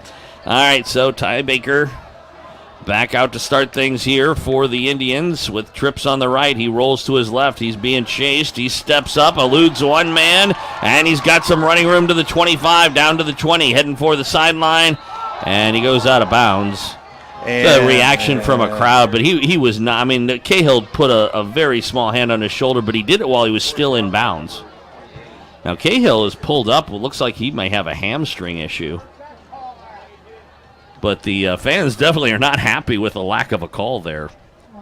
That was one of those things that looked a lot worse than it was, and it wasn't good for for Baker going out of bounds there. But it's not like the defenseman came over and slammed him out of bounds. No, yeah, he barely touched him on the shoulder, and then Baker just went flying out of bounds. I mean, he was at full tilt. Well, and with him coming up lame, that may indicate why he put that shoulder on him. Yeah, I think he was hand on that shoulder. Right. Baker rolling to the left. Now he's going to step up and run again. And again, he has got a lot of running room, gets around Grauberger inside the 5, down to the 4, first and goal Indians. And we talked about halftime adjustments, and the adjustments have not proved very fruitful so far. You got linebackers that are running out of the play. They're creating running lanes, and Baker's taking advantage of it. It's twice now he's pulled the ball down. The play before, they really should have had him for a sack. And again, he was able to elude it and turned it into a positive play. Takes the snap on a delay. This time they nowhere to run. And Baker was stopped for a loss as Bradley Myers over there, and he also had some help in the inside interior part of the Titan defensive line. Second and goal, a loss of maybe 2 or 3 back around the 8. Early on here, third quarter. Indians threatening again on their opening possession after the Titans went 3 and out. Tinoco on the run to the right side, not much there, and that may have been a loss as well back around the 10. It'll set up a third down and goal.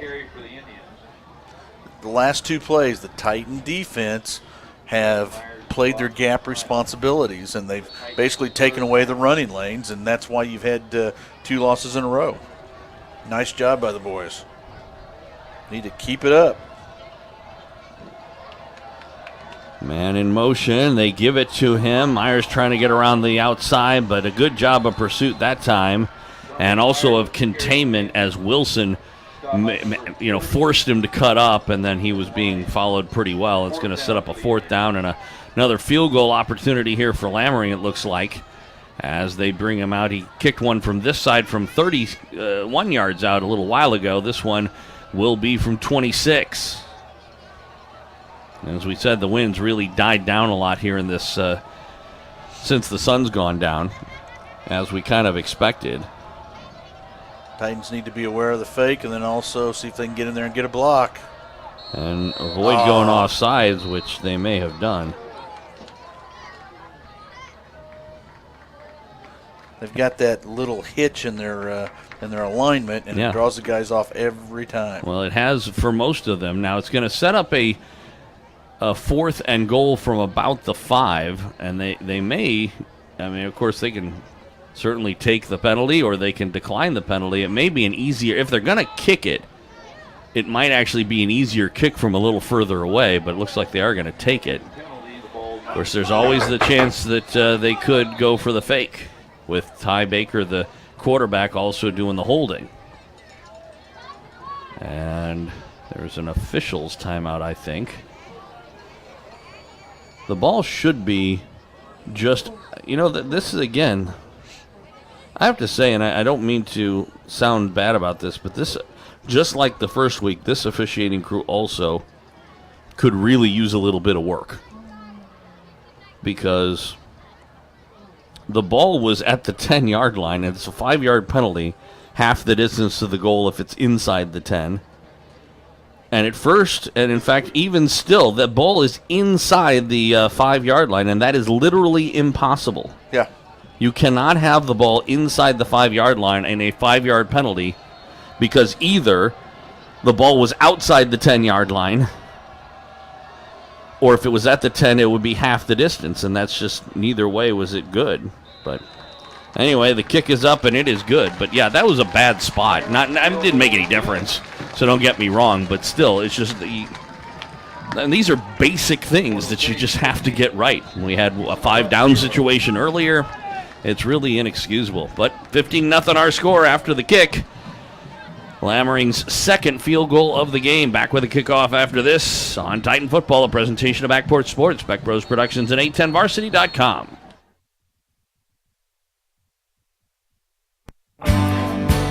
When Lee Summit needs insurance, home, auto, or life, Wayne Birch of Missouri Farm Bureau Insurance has been there. Birch delivers a promise for the future and protection from the unknown, dedicated to making sure you have the right coverage to fit your individual needs. Call Wayne at 816-525-5012. That's 816-525-5012. Wayne Birch of Missouri Farm Bureau Insurance, a proud supporter of Lee Summit area athletics.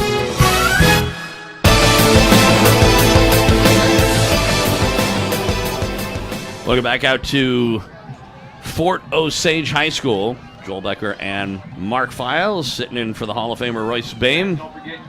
Coach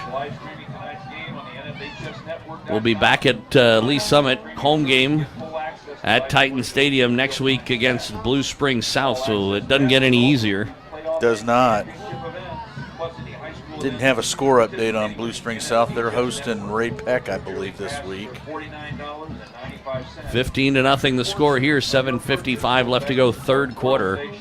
And again, two possessions in this half. The Titans get the ball on their 20-yard line, lose 10 yards, punt it away, and give it to the other team inside their own 30. And then Fort O marches down. A couple of really big runs by Ty Baker. You can tell that they have not been able to do anything to adjust to him so far in this second half. And they end up getting lucky to come away with only giving up 3 more points. And now it's still a 2-score game if you can manage to get a 2-point conversion, but still. A lot of time left, but they got to get the game rolling. They got to get the game plan moving. They got to get something positive. Get the mojo on their side for a while here. Lammering approaches again, left hash mark toward Wilson, and it's going to go into the end zone, almost out the back of the end zone for another touchback. They want nothing to do with Sammy Cooper. It's going to Wilson every time. Can't say as I blame him.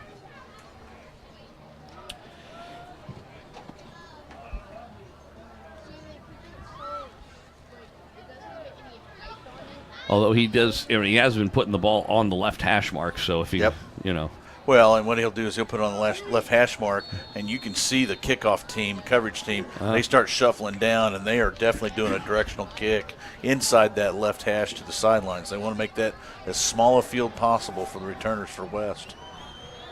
Coble from the pistol. And he will, on the play action, roll to his right. Stops, sets, throws. He's got a man incomplete. Through the hands of Cardell, almost into the hands of Cade Clemens, who was behind him, but that's indicative of a broken play. You really don't want a situation where you've got 7 people over there, including 2 white shirts and 5 blue shirts or black shirts. To be honest with you, I think that play was probably going to Clemens, if I had to guess, of the way it was designed, the way he threw. But Cardell kept coming, trying to make a play. Second down and 10. Play clock down to 5 as they come up to the line. And now I think we're going to get a timeout by the Titans. And they do call timeout as the play clock had run down within 5 seconds. And with 7:48 left to go here in the third quarter, they'll burn one of their 3 timeouts still in the third quarter, which is not something you want to see for the Titans, trailing in the game 15-0.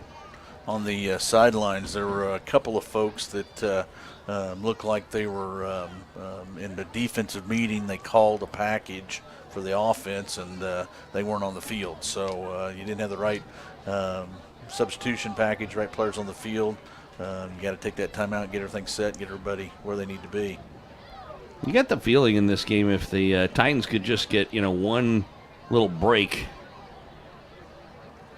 This is in the days that, of last year or previous years where you'd end up with a, Phillip Brooks 80-yard run or a, Harrison big catch or something like that, and it would turn the tide around. But it's not Who's that guy this year? Well, who's that guy? It hadn't been established yet. No, the identity's not there yet. But that's the $1 million question right there for this team. Who are the playmakers on a consistent basis, week in and week out? You get flags before the play as the whistle. As the play was starting, we get flags coming out on a false start for the Titans, so it'll be 2nd and 15 after the timeout. Somebody left a little early. But, Cardell so far has been the guy that's probably come up with the most acrobatic and longest catches. Cooper's probably been the guy who shows the most potential so far, but hasn't actually broken anything. We know that Cade Clemens is capable of that sort of stuff, but he hasn't showed it yet. But what you're missing is that running back. Yeah, the Phil Brooks or the, whatever. Pistol formation, Twins on either side. And the right tackle couldn't quite maintain the balance. Sean Losk just fell right on over. It was funny. It kind of tells you what kind of night they're having. Yep, cost them another 5 yards. Tell you what, if the cameras were out there, ESPN should have that on their not top 10. Exactly. On next Friday morning. Actually, I've seen that exact play happen on their not top 10, usually not at the high school level. So it's 2nd and 20. Titans have done nothing but move backwards so far in this second half. Here's Coble. He's had time, but he's running out of it. Throws over the middle. He's got a man. It's caught. It's Cooper. And he's heading down the near sideline inside the 40-35 and knocked out of bounds. As he got near the 30, we'll see where they mark him out. Well, there's our first big play here of the second half as Ben Coble found Sammy Cooper on the crossing route coming across the field. And by the time he got it to him, he was wide open. And they're actually going to mark him inside the 30 at the 29. Nice effort by Cooper. Great job of catching the ball with hands extended away from his body, and then the yards after catch. Did a nice job getting it downfield and getting it into Fort Osage field position. Carswell in the game is the H-back on the right side, and they will give it to Wilson going left side over left tackle, and he'll get inside to about the 25, pick up a 4, 2nd and 6. No rhythm for the offense tonight. They've been out of sync the whole night long. Maybe this combination plays here will get them where they need to be. A sense of urgency kind of does that to you. Carswell moves over to the left side H position. Wilson now in the pistol behind Coble. Twins on the left, one on the right. On 2nd and 6. He will give it to Wilson up the middle. And he was met at the line, maybe got a yard and thrown back. So it'll be a pickup of a yard and set up a 3rd and 5. Titans probably in 4-down territory here at the 25-yard line, trailing 15-0. 6.5 to go here in the third quarter. Still lots of time, but the Titans definitely need to come away with this drive, hopefully with 6 points at least.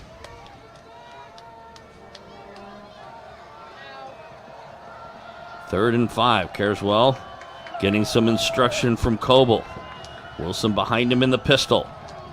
And they will fake to him. Now Coble rolling, throwing. He's got a man and a great play to tip it away. He was going for Cooper.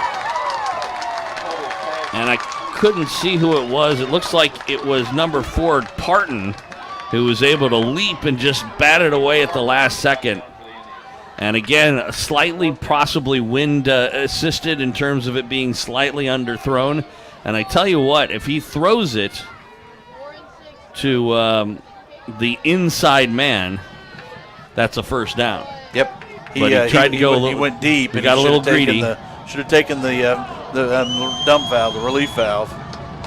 And that was Carswell, by the way. And on 4th down, they toss it. Oh, and it is that time. Well, maybe it was there. Maybe that's why he didn't throw it to him the first time. That was to Carswell, and he dropped it. And on 4th down, they are unable to convert. That's a tough pass to catch by the receiver. Is. It's down by your knees. You're running away from the ball. Coble's got to do a better job defeating there. Yeah. He rushed the pass just a little bit.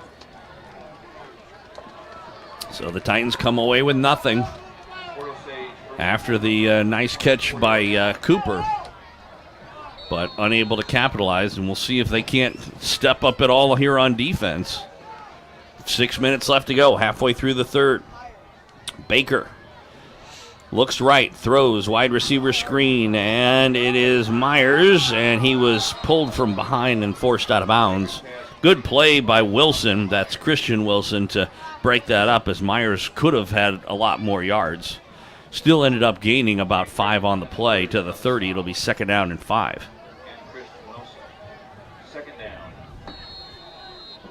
We'll call it 2nd and 6, as it is just past the 24. Trips on the right. One man in the backfield, and it is a delayed give to that man in the backfield, breaking a tackle, and right up the middle of the field. And that's Brendan Gregory, who gets past midfield to the Titan 49. Well, plenty good enough for a first down. Gregory he was slow in getting up, but it looks like he's okay. Looked like a little shuttle pass action there. Kinda. It was a delayed give. It was a draw play. It was a handoff, though. He did hand it off. He didn't actually throw it in front of him. But it was a forward handoff, just like that one, to Gregory. This time hit. And good for about 3 yards to near the Titan 45. The Titans, as far as their defense is concerned, have been able to come up with some good plays, but they oftentimes when they do follow it up with the not so good play, and that's allowing the Indians to just keep drives going as they set up a screen here. And a nice open field tackle there by Grauberger as Myers made the catch, and Grauberger, with a defender all over his back, was still able to come off the block and get the stop shy of a first down at the 40-yard line, but it'll set up a 3rd and 1. But that could have been a lot worse as well. See if they can come up to something here with 4 down linemen, as they will do the quarterback zone read, and a nice play again coming off the block this time. I believe that was Careswell. And he's going to get a taunting foul to go with it. So, talk about, as we said before, every time they do something good, they follow it up with something not so good. That was going to be a 4th down. And, it's the sort of thing that when, in the days that you and I were in high school, that was allowed to happen. But nowadays it isn't. And you just have to be aware of that, and you just can't do what he did. It was a taunt. It wasn't, he was, granted, he was excited about making a good play, and he had made a good play. But you can't get in the face of a teammate, and point that out. Yeah. And that will be a tough conversation on practice. Somebody's not getting Sunday, dinner Monday tonight. Night, Sunday, Monday, there'll be a little conversation about that. It was a really good play to come off his block and stop Baker. But again, they had this drive stopped, and now it's a 1st and 10 for the Indians inside the Titan 30 after the 15-yard unsportsmanlike conduct penalty. Under 4.5 minutes left to go here, 3rd quarter. Baker, man in motion, is Myers. He'll roll to the right side. Baker, now he's getting rushed, and he gets sacked. A nice little delayed blitz by Grauberger there, and he's one of the few guys that Baker has not been able to manage to sidestep all that many times. He has before, but that time he just came up and was able to get his legs out, come up with a big sack, loss of about 7, and it'll set up a 2nd down and 17.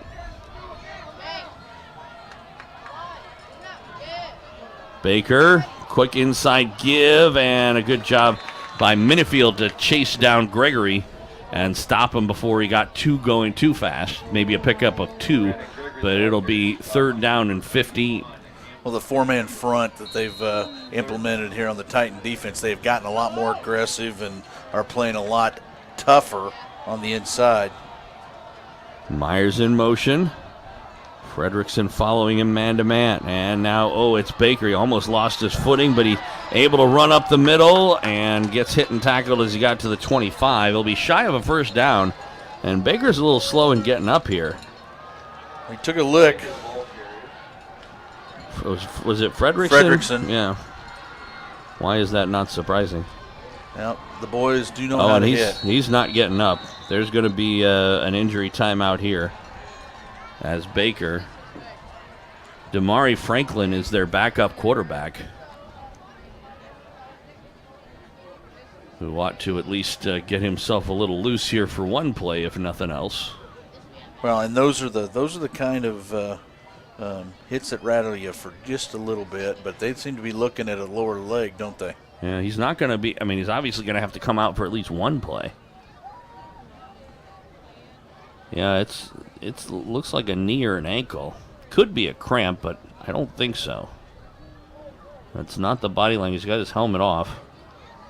He's drinking water. Yeah. I think your assessment of a cramp may be right.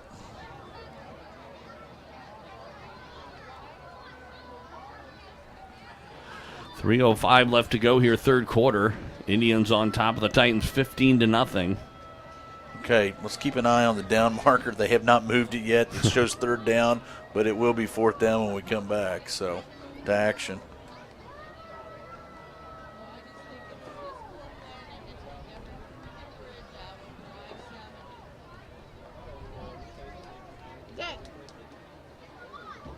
Yeah.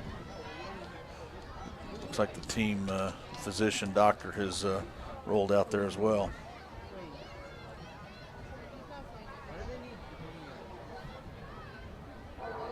Why is the ball back at the 40-yard line? Well, what they'll do is they'll wait till the injured player is moved off the field, and then they will reset the they'll set the ball at the conclusion of the run. So it should be about a 4th and 5 or so. I've got the ball on the 24-yard line, so yep, you're gonna be real close there. They pull him up, and he's gonna walk off, limping just a little bit under his own power. And the question is, what do you do here? 24 would be about a 41-yard field goal by Lammering if they decide to go that direction. Actually, the ball's back at the 40. Why is the ball back at the 40? Okay, I'm lost now. Yeah, I have no idea. It's like they're redoing the play. What? It's not. It shouldn't be a 3rd and 20. There must have been a flag on the previous play that I'm totally unfamiliar with, as they give it up the middle to Gregory. They must have had a 5-yard penalty of something because it did move him back. So. Huh.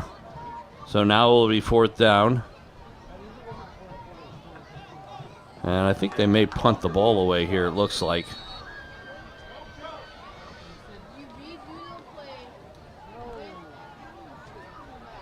There had to have been some sort of penalty on that previous play. So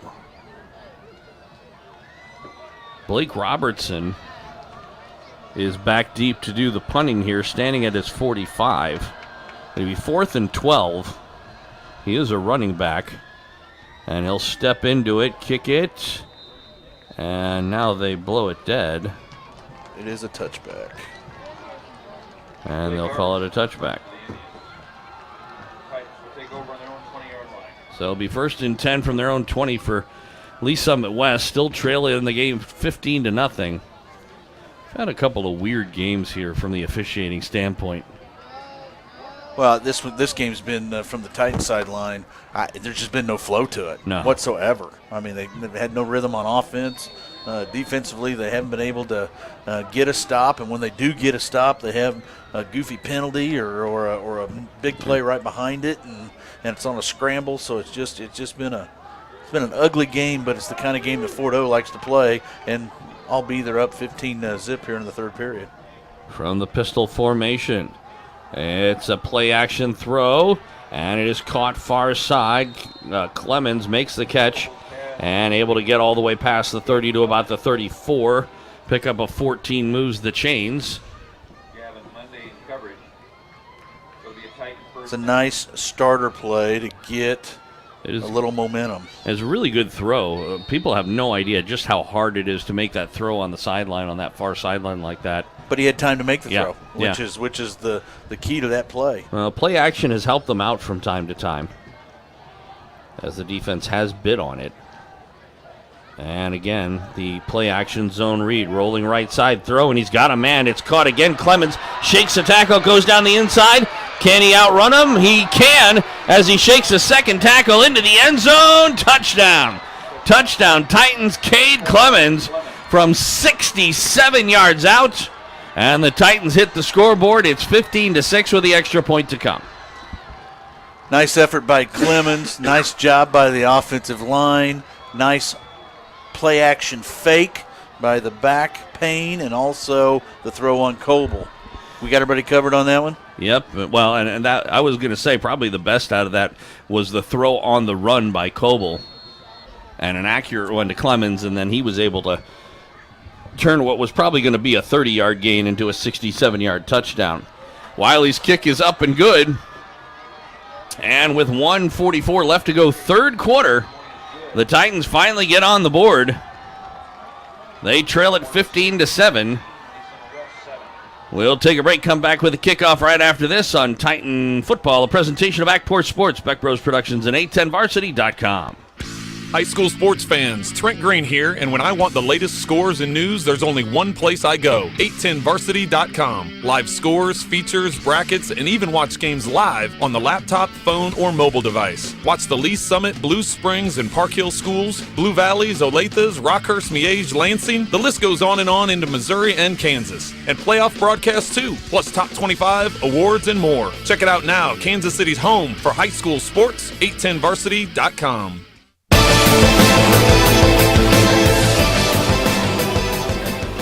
Welcome back out here to Fort Osage. Joel Becker and Mark Files sitting in for Coach Roy Spame as the Lee Summit West Titans climb back in it right now, 15-7. They still trail by 8 with 1:44 left to go here in the third quarter. But the question is, will that be the catalyst that turns things around for them, or are the Indians going to be able to strike back here?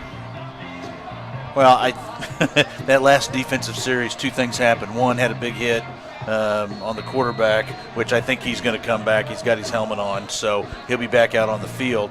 But we also had a unsportsmanlike conduct penalty on the defender after celebrating a play. I think that got more attention than anything. Got the kids focused. So, nice run back that time by Myers, but he trips and falls as he tried to get a second wind going. Up to the 25-yard line will be 1st and 10, and we'll see whether or not Ty Baker's affected at all by that hit and the injury. We don't know what the injury was for sure. It looked like either a cramp or a twisted knee or ankle or something like that, but if he got his bell rung at all, and also especially if it turns out that they go to the air and he makes some questionable decisions, that could be helpful for the Titans, but we'll see. He also could be just fine. That's right. So we'll see what happens. And they'll also see whether or not they end up being a little conservative with him as he takes a low snap, and he'll zing one out. And it is, caught on the bobble by Goodall, or by Wiseman, excuse me. And that'll be good for a first down up to the 38-yard line. 1st and 10 Indians. And I tell you what, if you had any question about Ty Baker, that pretty well answered it right there. I think he's okay. What do you think? I think that was a false start that didn't get called because somebody left a little early, but that's a whole nother subject. It looked like a little Canadian League with Myers getting a running start there, didn't it? Yep, on the delayed give, Robertson, he hurdled his own man, but then he was caught by Grauberger, finished off by the Titans, Carswell, and Fredrickson. It'll be a gain of a couple, 2nd down and 8. Down to a minute left to go here in this third quarter. Fort-O with the wind at its back, trying to get as many plays as they can in before the end of the quarter, looks like. As it's going to be a keeper and Baker, and he was tripped up as he got near midfield, but he goes down across midfield at about the 48. Stops the clock with 46 seconds left to go in the quarter. You know, you're sitting there and you're looking at the linebacker sitting there. You're right. I don't think there's anybody spying that the quarterback. No, still not, even to now. Robertson to his left on 1st and 10. Wiseman in motion. Another low snap. He's able to field and throws near side. It is caught and played out of bounds as Wiseman makes the catch and thrown out of bounds there by Wilson. Stops the clock with 26 seconds left to go. 26.6. And we got another flag on the field. Yeah. I don't know if that was for the hit out of bounds, whether or not they felt he threw him out of bounds or not. But we'll see.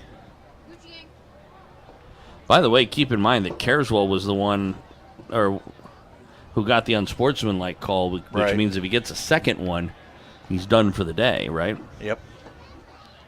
and also for next week. Isn't that the way that works? I believe it is. And it is a personal foul, but against the Indians, I'm not sure what they did. Must have been after the play. Yeah. Maybe somebody took a little exception to it. You know what? I'll bet it was a retaliation for the throw out. Perhaps he. And I'm kind of curious here because they're not moving the sticks, which means like it looks like they're going to send them to because it was post play. Right. It's going to be 1st and 25 from their own 49. Generally, that's not the way that works, though. And they may be moving the sticks now. I don't know. Let's see. I wonder if that's been the question that the Indian coaching staff might be asking. If I had to guess, though, I'll bet Wiseman got up, was upset, and shoved somebody or something. Got the first down, yeah. and it was a post-play foul, right. So that's why it makes it 1st and 25. But I've seen it in cases like that where it's still 1st and 10. Right, and they just move the sticks back with it, right? Yeah. I am by no means an expert on these things. Where's Bill Warner? Who is also not an expert. He's chilling, man. He's chilling. But he likes to talk about it. Back to throw Baker. He's getting a rush, and he's going to get sacked. A trio of Titans end up as the pocket collapses, and he just didn't have anywhere to go there. And so that's a loss of about 8 or so. It'll be a 2nd down and a ton. As again, they never did move the stick, so it was 1st and 25. Now it is the ball's on the 42. They've got to get to the Titan 25. I have 2nd and 33 for you. Wow. That's going to do it for the third quarter. Titans finally get on the board, but they still trail it 15-7. Fourth quarter coming up after this on Titan Football, a presentation of Backport Sports, Beck Bros Productions, and 810varsity.com. When Lee Summit needs insurance, home, auto, or life, Wayne Birch of Missouri Farm Bureau Insurance has been there. Birch delivers a promise for the future and protection from the unknown, dedicated to making sure you have the right coverage to fit your individual needs. Call Wayne at 816-525-5012. That's 816-525-5012. Wayne Birch of Missouri Farm Bureau Insurance, a proud supporter of Lee Summit area athletics.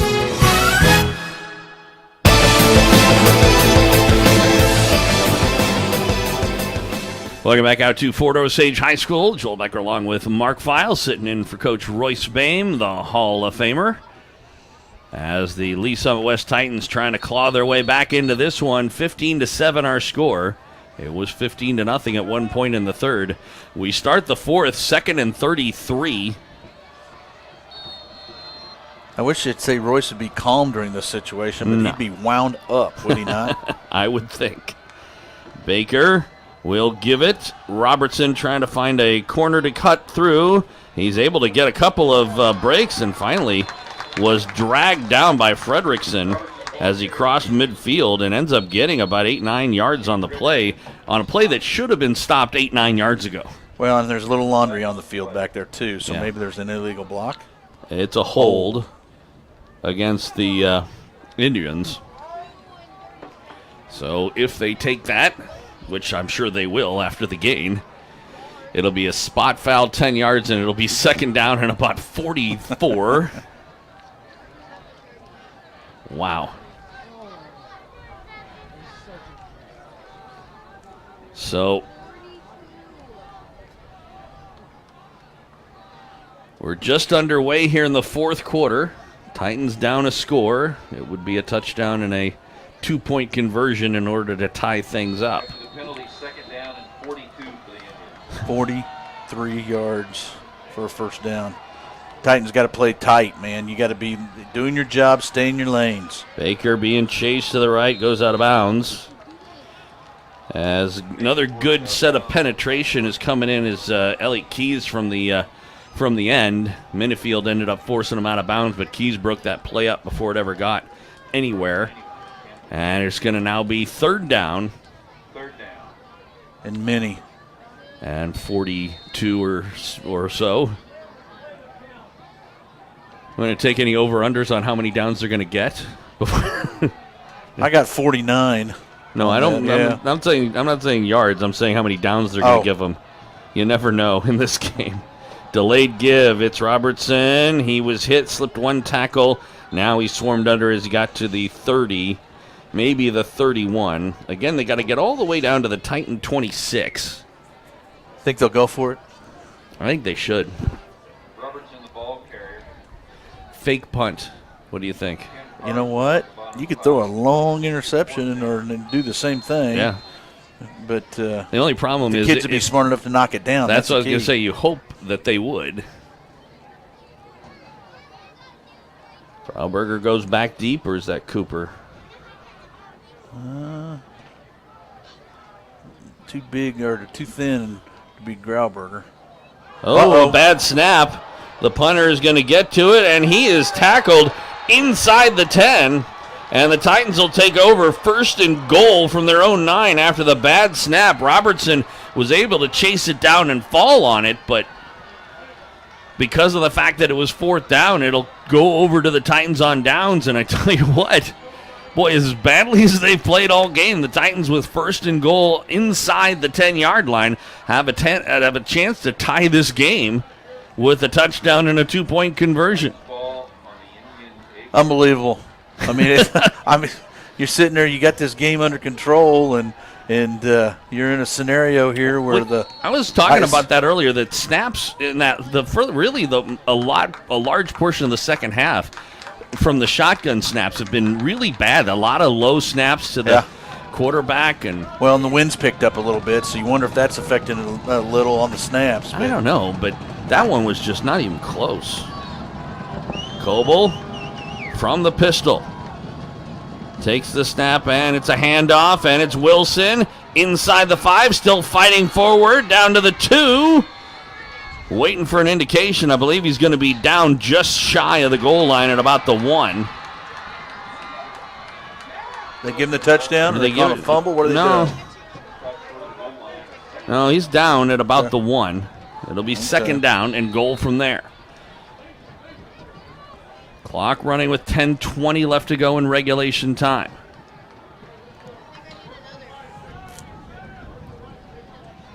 Seems to be a little confusion as to how they want to handle the play. Play clock's down inside 10. It's Coble from the shotgun. He's got twin H-backs in front of him. Empty backfield, man in motion. Cooper back to throw. Coble throws near side, caught, touchdown. Cardell with the catch. And it is a 2-point game at 15-13 with the extra point still to come. That was a long pass for 1 yard. It was. But we'll see. See what they obviously are going to go for 2, but I think there's a little. Are they going to go for 1? Nope. I'm trying to tell just based. I'm just trying to hear what they're saying next door. Yeah, I know. So 2 points to try and gain the tie. Looks like the same play. Here's Coble rolling to the right side, throwing back of the end zone. It is caught. Did he get it? Yes, he did. 2-point conversion is good. It was Kate Clemens who made the catch in the back of the end zone. A fine catch and a good throw by Ben Coble. And with 9:58 left to go in regulation time, it's a brand new game. We're knotted up at 15. Back with the kickoff coming up after this on Titan Football, a presentation of Backport Sports, Beck Bros Productions, and 810varsity.com. High school sports fans, check this out. 810varsity.com now brings live video game casts for more than 25 KC Metro schools all season long. Now you can watch and listen to the games live on your computer, iPad, or phone. Park Hill South, Miege, Aquinas, the Olathe and Blue Valley schools, and the list goes on and on.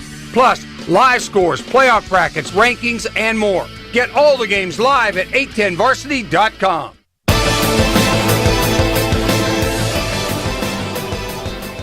Well, in a matter of about 10 minutes or so, this game has completely turned around as the Lee Summit West Titans were down 15-0 in the third quarter.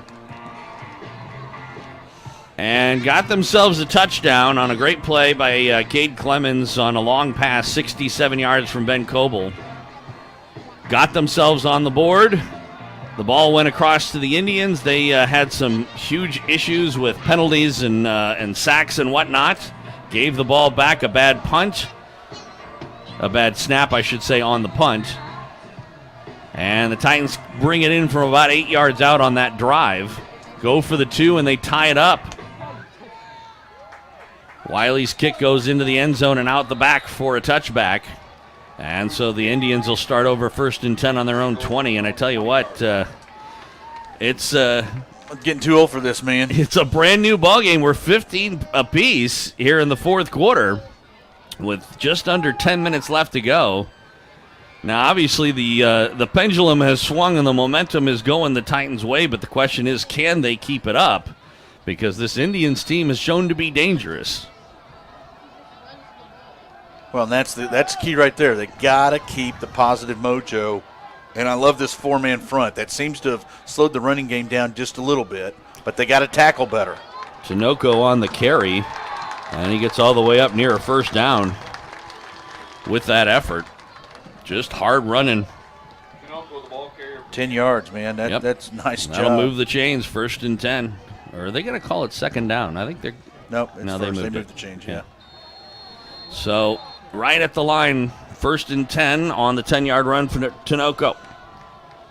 And they'll give it to him again. And he is hit this time as he got to the line. Across the 30 to about the 32. It'll set up a 2nd and 8. The funny thing is that Fort O is still playing like they have the lead at the moment, even though it's a tie game. They kind of had changed a little bit of their tactics, becoming a little more conservative. Well, and part of that was, I think, had to do with the Titans changing the defense, going to a 4-man front on that front line and throwing in another defensive back in the secondary. And more pressure they've been able to get on Baker, who rolls to the right side. There's a flag down, and Baker goes out of bounds, but this one is going to come back. Looks like they're putting the marker at about the 25. If that's accurate, that's going to be a rather long penalty. Holding the call against the Indians. And if they do march it off from the 25 back to the 15, that's going to basically be like a 17-yard penalty and set up a 2nd down and a ton. Yeah, that's spot fouls like that are very painful in high school football. Yeah, they're killers. So, yeah, the ball's going to go back to around the 15, or sort of between the 15, and it looks like just shy of the 16. They got to get to the 40. So 2nd and 25, wow. Yeah, really 24, but still long ways. On the 2nd down play, Baker, he'll roll to the left side. He's got time this time, throws down the middle. He's got a man, but overthrew him as he was intending for Cooper. Wilson was there, and I would say he was stride for stride, but I would actually say that more accurately he was 1 stride behind, and a good throw would have been a long catch. Well, and it would have been a tough throw, but it would have. Wilson, number 2, right, yeah, for the Titans. He was playing that old defensive back, grab that arm, slowing that guy down. Yep. And I kept watching for the pass interference, but he got away with it. It's going to be a keeper, Baker, up the middle. Boy, he is elusive, isn't he? He is. And he was taken down finally. After a pretty good gain, Myers took him down, it looked like, as he got to around the 26. But it's still going to set up a 4th down and about 13, so a punting situation here. And, of course, anytime you have, like what happened to them last time, there's always that concern on the Fort Osage side of let's make sure we get a good snap out here. You bet. And in watching Baker, a couple of those shotgun snaps were down around his ankles. It's been like that all half. And that's a pretty good snap as Robertson gets a foot into it, and it's Cooper who will let it bounce. Get away from it, boys. And it's going to go down. I may have touched one of them. Yeah. Yep, I think so. Yeah, it looks like they're going to mark it down around the 43. Their first touch is back there, right, guys? Yeah, that's what it looked like. They've got a beanbag on the ground Or is he showing that's where it bounced? Why would you throw down a beanbag to say that's where it bounced? There it is. He got it. Yeah. Put it on the 42. They were just conversing on where the ball was going to be. So it'll be 1st and 10 Titans from their own 42. Pretty good field position with 8 minutes left to go in regulation time. Boy, can they turn this thing around. It would be pretty impressive, pretty major if they can, but still a long way to go in this one. A lot of work to do on the road trip here, on the business trip, so to speak. Can they build on the momentum of their last offensive possessions, though, the last 2 where they've scored?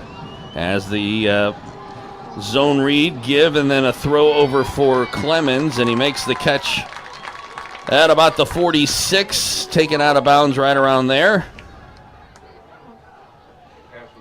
It'll be a pickup of 4, and 2nd and a short 6. Positive yards on 1st down.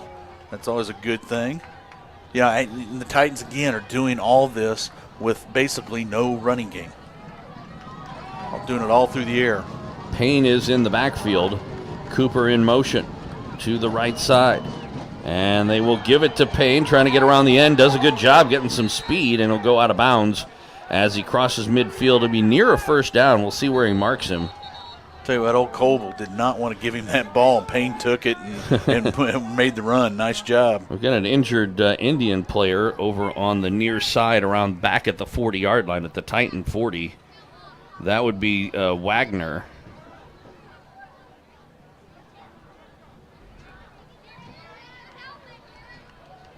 I believe it's Zarek Wagner. He looks like he ran into his own teammate there on the pursuit play after Payne. So this will be, I think they'll go ahead and use it as the water timeout, in addition to the injury timeout. Never want to guess what the injury is, but I could have sworn I saw him bang knees, and that's pretty painful. Yeah. When you run into each other like that. He'll hobble his way off. And, yeah, he does look like a guy with a little contusion. That's a big word, man. Contusion. How do you spell that?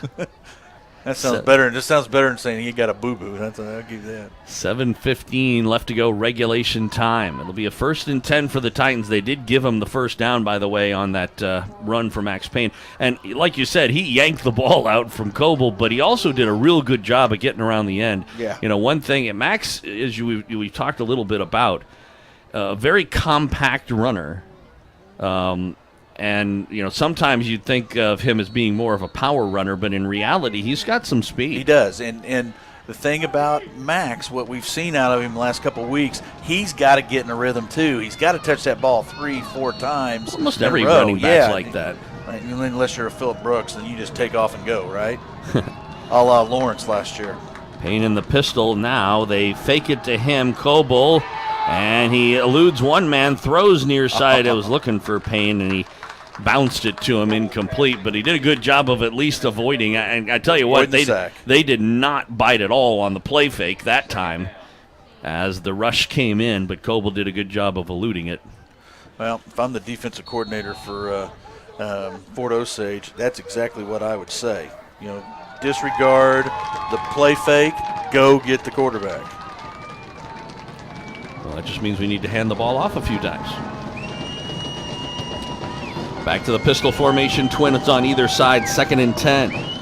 Indians show blitz, and Payne went early.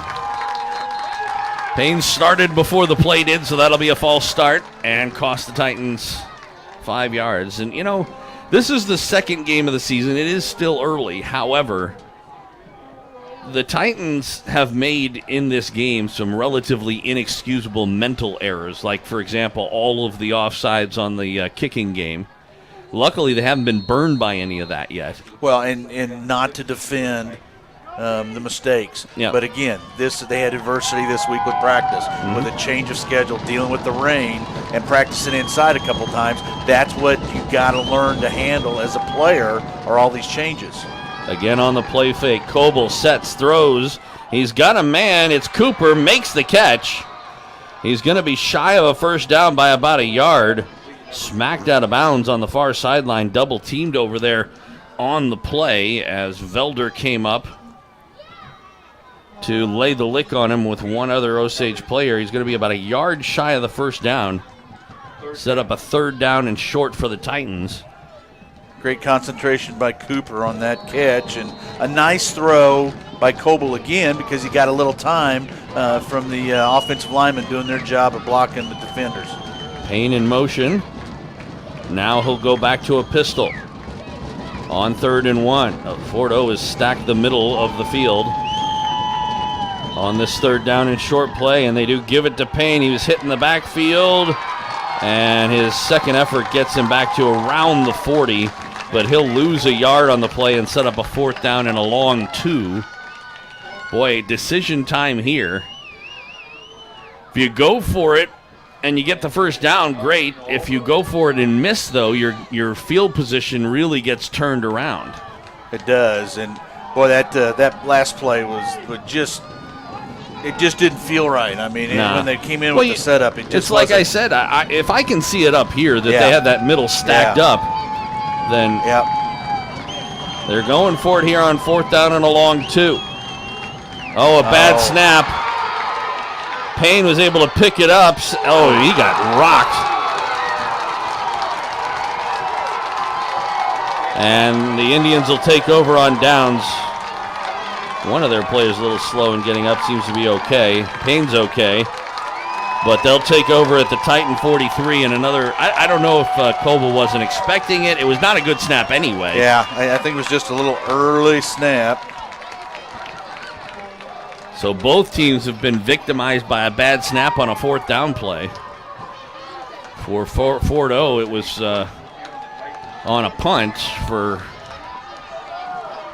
Lee Summit West, it was on a 4th down attempt. We'll see if their defense can stand up here. Clock and field goal kicker right now are on the side of Fort O since they have the ball. Man in motion. Man, it looks like 12 men out there, but I guess that is 11. Again, it looked like they stepped a little early as they throw over the middle and incomplete. Myers. He was the guy who went early on the near side. Yep. Or it looked like he did. Looked like he got about a half a step just before the ball snapped. But no whistle, incomplete pass. It'll be 2nd down. Clock's at 5:49. There's still half a quarter left to go here. I'll tell you what, the wind does favor the Titans. Yes, it has picked up. I tell you what, Meyer does a nice job of anticipating the snap, man. He is just quick.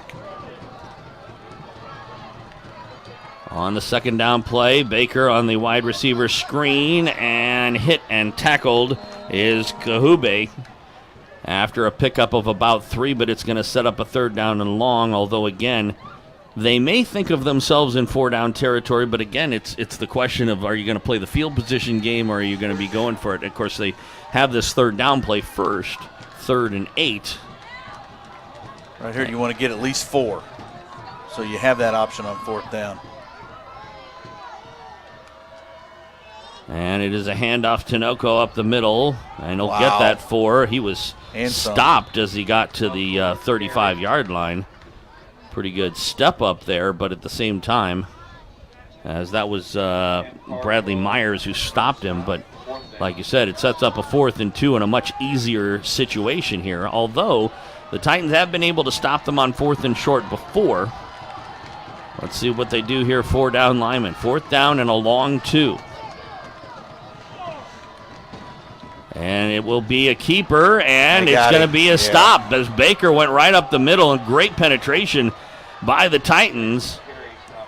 And they will take over 1st and 10 from their own 36.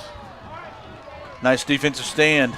Yeah, and I kind of question their play call as much as I question the Titans. Well, that run-pass option, I would have taken if I'd been the Fort O offense coordinator. I would encourage him to go outside. Use your speed.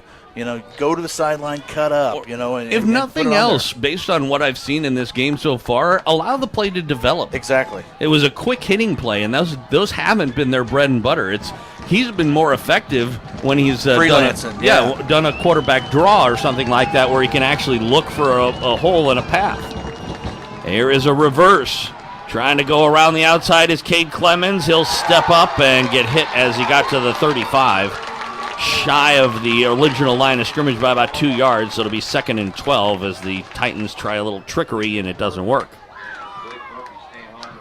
It was a reverse as they handed off to Cooper, and he tossed it to Clemens. Thought for a moment that Clemens might actually throw the ball there. Yeah, I was looking for that, but there wasn't a receiver down here on this side. So. Nope. 2nd and 12. From the pistol, Coble. Man in motion, and it is zone read. Throw over the middle, incomplete. Right through the hands of the intended receiver, Clemens. Wouldn't have been much, maybe 5 on the play, but it sets up a 3rd and 12.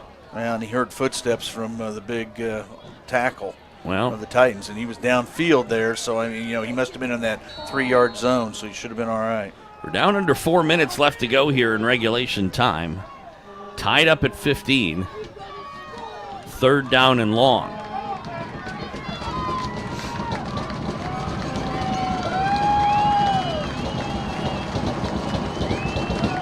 From the pistol, Coble. Low snap, he fumbles it. It's still loose, and it's going to be Fordo ball. They jump on it. And a big turnover at an important part of the game here for the Titans. Fordo will take over on the Titan 36. Maybe even the 34 now that I look at it. Yep, it'll be the 34 of the Titans, and so the defense is going to be called on again to try and step up here with 3:51 left to go. That's a bad break right there. It really is, but again, both teams have had trouble on snaps. In the second half, both teams have had trouble with the kicking game at times. Here's Baker rolling to his left. He's being chased, and he is sacked. Good job, Minifield, stepping up and wrapping him up, not allowing the elusive Baker to get around that time.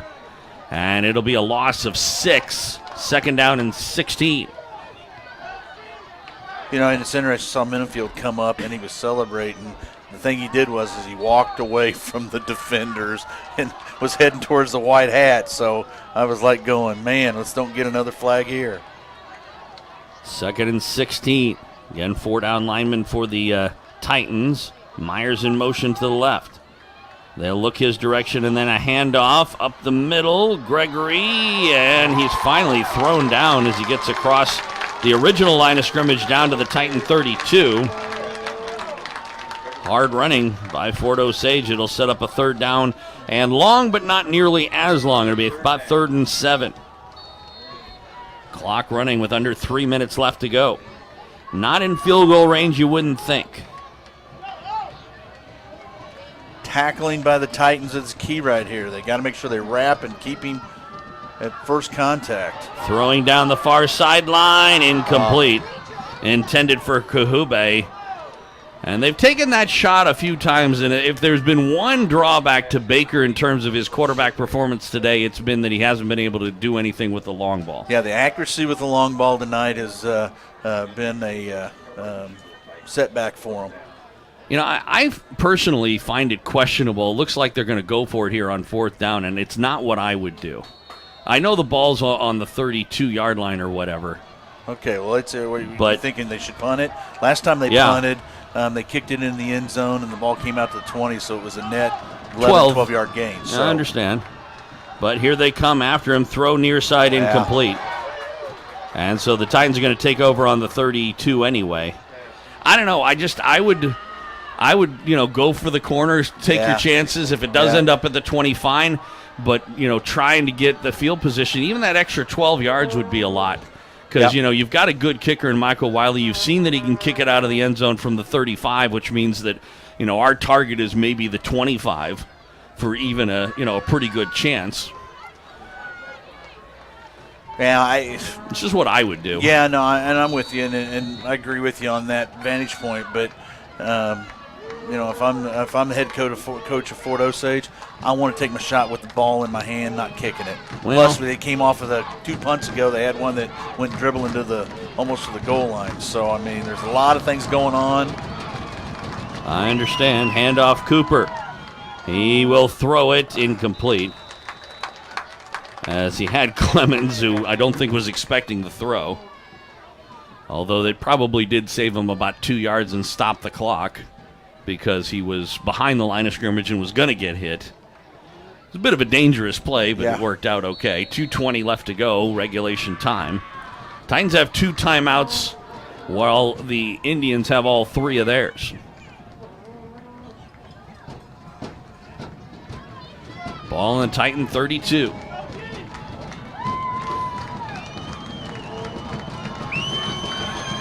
On the quick snap, Coble.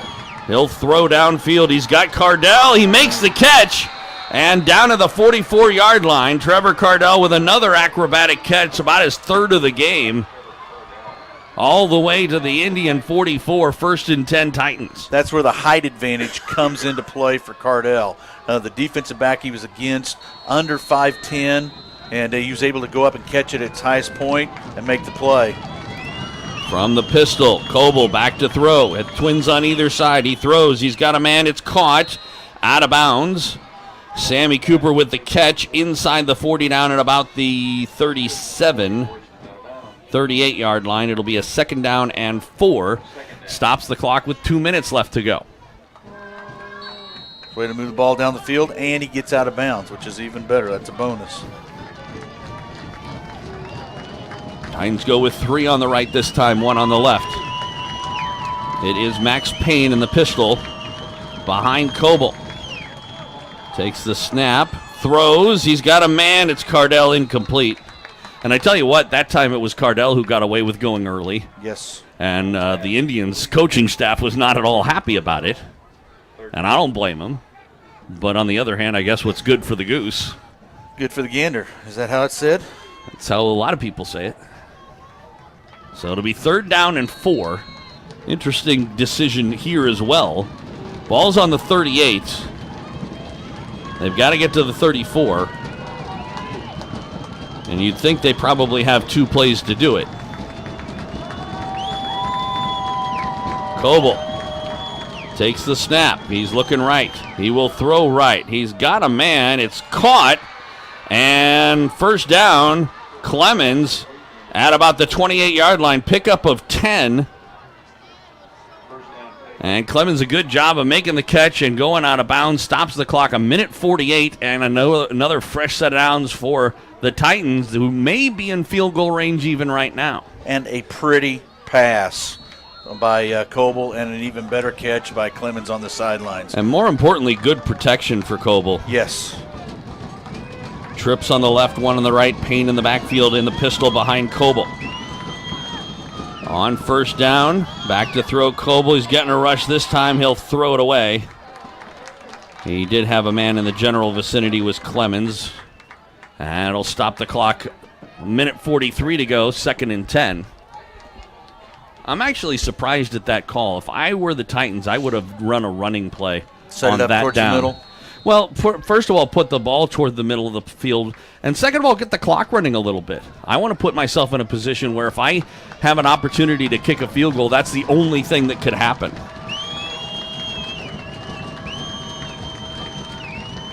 Coble. He throws over the middle. It is caught. Cardell. He forces his way forward, and he gets inside the 20 down to about the 19. I think he's going to be shy of the 1st down. Clock is running under 1.5 minutes left to go. Still plenty of time, but it's going to be 3rd down and 1, and they are in field goal range now, although it's by no means a gimme.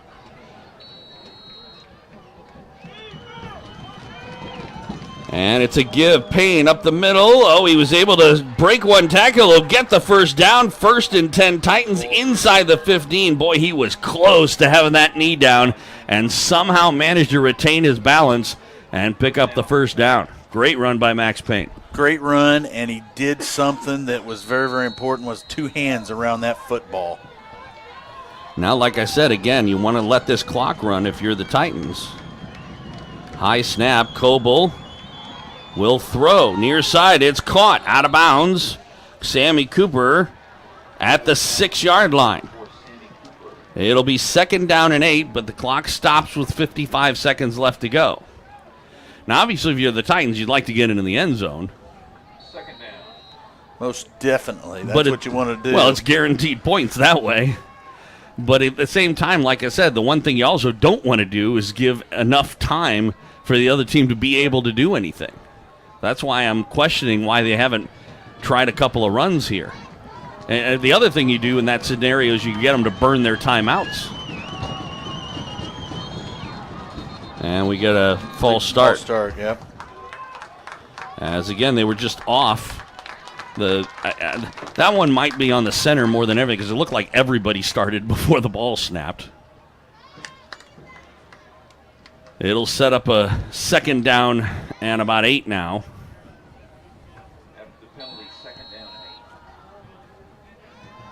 They can still get a first down. What Yes. is it, right at the 4, looks like? About the 4, yeah.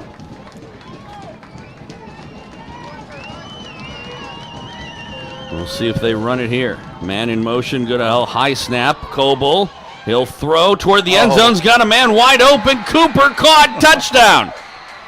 Sammy Cooper all alone in the end zone. 47.3 seconds left to go. And for the first time in the game, the Lee Summit West Titans take the lead. It's 21-15 with the extra point to come. Coble juggles the pass, takes advantage of the run-pass option, decides to bank the pass, and Sammy Cooper gets behind the coverage, a breakdown in coverage by the Indians, and they get the big score in the back corner of the end zone. Wiley's kick is up and good. 47 seconds left to go. Titans on top, 22-15. Back with the kickoff after this on Titan Football, a presentation of Backport Sports. Beck Bros Productions and 810varsity.com.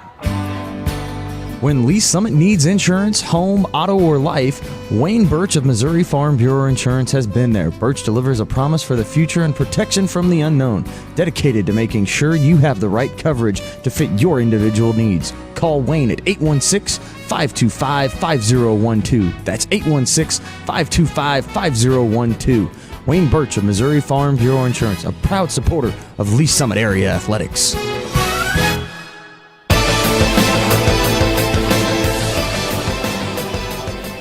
Well, how about this one? It's been a topsy-turvy game. The Titans were trailing by as much as 15-0, have come back with 22 unanswered points here in the second half, including 15 in the fourth quarter.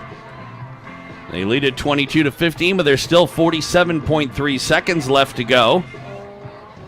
Wiley with the ball teed up at the 40-yard line. He's been able to kick it out the back of the end zone from here before. I don't know if that's what they're going to try or if they're going to squib it or what. Did they drop a third man back in the kickoff They did, formation? But that's not the first time they've done that. Nope. And it is going to go, boy, that one hit literally on the back of the end zone line. So quite a kick there from Wiley. And so the Indians will take over. Now, of course, they need to get all the way into the end zone just to have a shot at tying it or go for 2 in the win. Kudos to the coaching staff for staying calm and coaching the kids up. Is that what you would call what they were doing? There's a window. We can see them. I don't think it was. I don't know if calm would be the adjective that leaps to mind. Hey, come on now. Work with me here. Under control. How about that? Sure. Not that they're ever calm over there. So let's see what happens here with 47.3 seconds. But I don't know. The defense, at least so far, stepped up in the second half. They can play back. They're going with the 3 down linemen. Here's Baker rolling right. He will throw over the middle. It is caught. Wiley trying to get to the outside, and he was tackled before he could. It'll be a pickup of 8, but it keeps the clock running. Now, the Panthers do have 3 timeouts, but they're electing not to use one right here as the ball is down under 30 seconds, second down and 2. And now they will call timeout. But I tell you what, they allowed a good 10 seconds to roll off that clock. We'll see if they put any more 10 seconds, if they put any more time back up with the claim that they tried to call timeout earlier. But in the meantime, it says 24.4. Started with 47 seconds. Yeah. So that was a play. Yeah, so that play took over 20 seconds to go, but the play didn't take that long. It was that after the play, they tried to run another play instead of just immediately calling timeout. the good old days where you had to run players in and out with the plays. When you're standing there on the sidelines, you get 2 and sometimes 3 plays called, and you're at the line ready to go. Sure. Today, but in this situation, when that should have been a given. That's that right. If you don't get the first, if you don't get that if you don't get the first down on your 1st and 10 play from your own 20 with 3 timeouts and 47 seconds left, you call timeout. That's what they should have done immediately. Which is why I should have that job for the Chiefs. 2nd down. Baker rolling to the left, being chased. Carswell fell down. They throw over the middle. Do you make the catch? Yes. They're going to give it to him. Now, the thing is, of course, they're going to have to they'll stop the clock to move the chains, but the clock will start back up again with 18.2 seconds. 1st and 10 from the 38. They get things going. Low snap. Baker rolls to the left. He'll step. He'll throw. It's incomplete. The tip drill, as that went off about 3 Titans, including it first went off of Myers, and then Grauberger had an opportunity, missed it, and it went almost right to Fredrickson, who also missed it on the tip drill. So it goes incomplete. 10.8 seconds left to go. Getting to the point where they may just have to start heaving it and hoping for the best as they throw near side. Miles, and he's forced out of bounds. A little bit of contact to the face mask on both sides there. Yep. But down to 5.2 seconds left, and like I said, it's down to the point now where they're just going to have to heave it and hope for the best.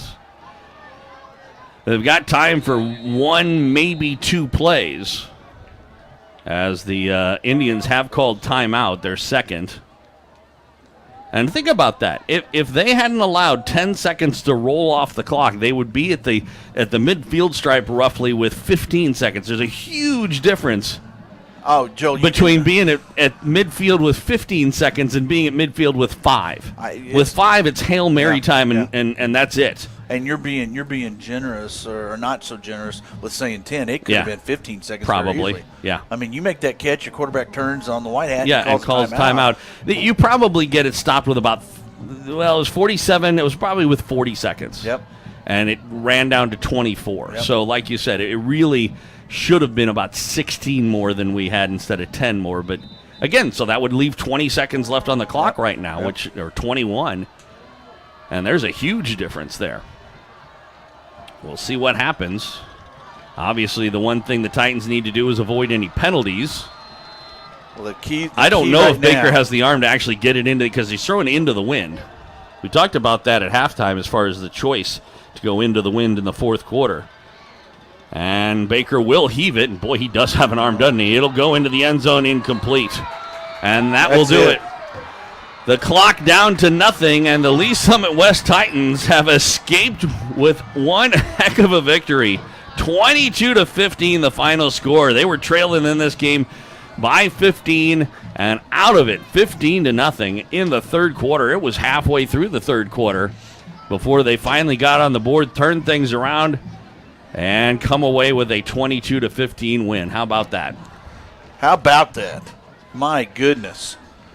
You know, it was ugly, and you know, games like this, you don't often come out on the side with the W, but there is a lot to work on. There's a lot to look at, and we'll talk about that when we come back. All right, we will step aside, go with our post game. Coming up right after this, the final score once again, 22-15. The Titans over the Indians from Fort Osage. This is Titan Football, a presentation of Backport Sports, Spec Bros Productions, and 810varsity.com. 810 Varsity takes you through the football season like never before. Watch games live throughout Kansas and Missouri, and even postseason action at 810varsity.com.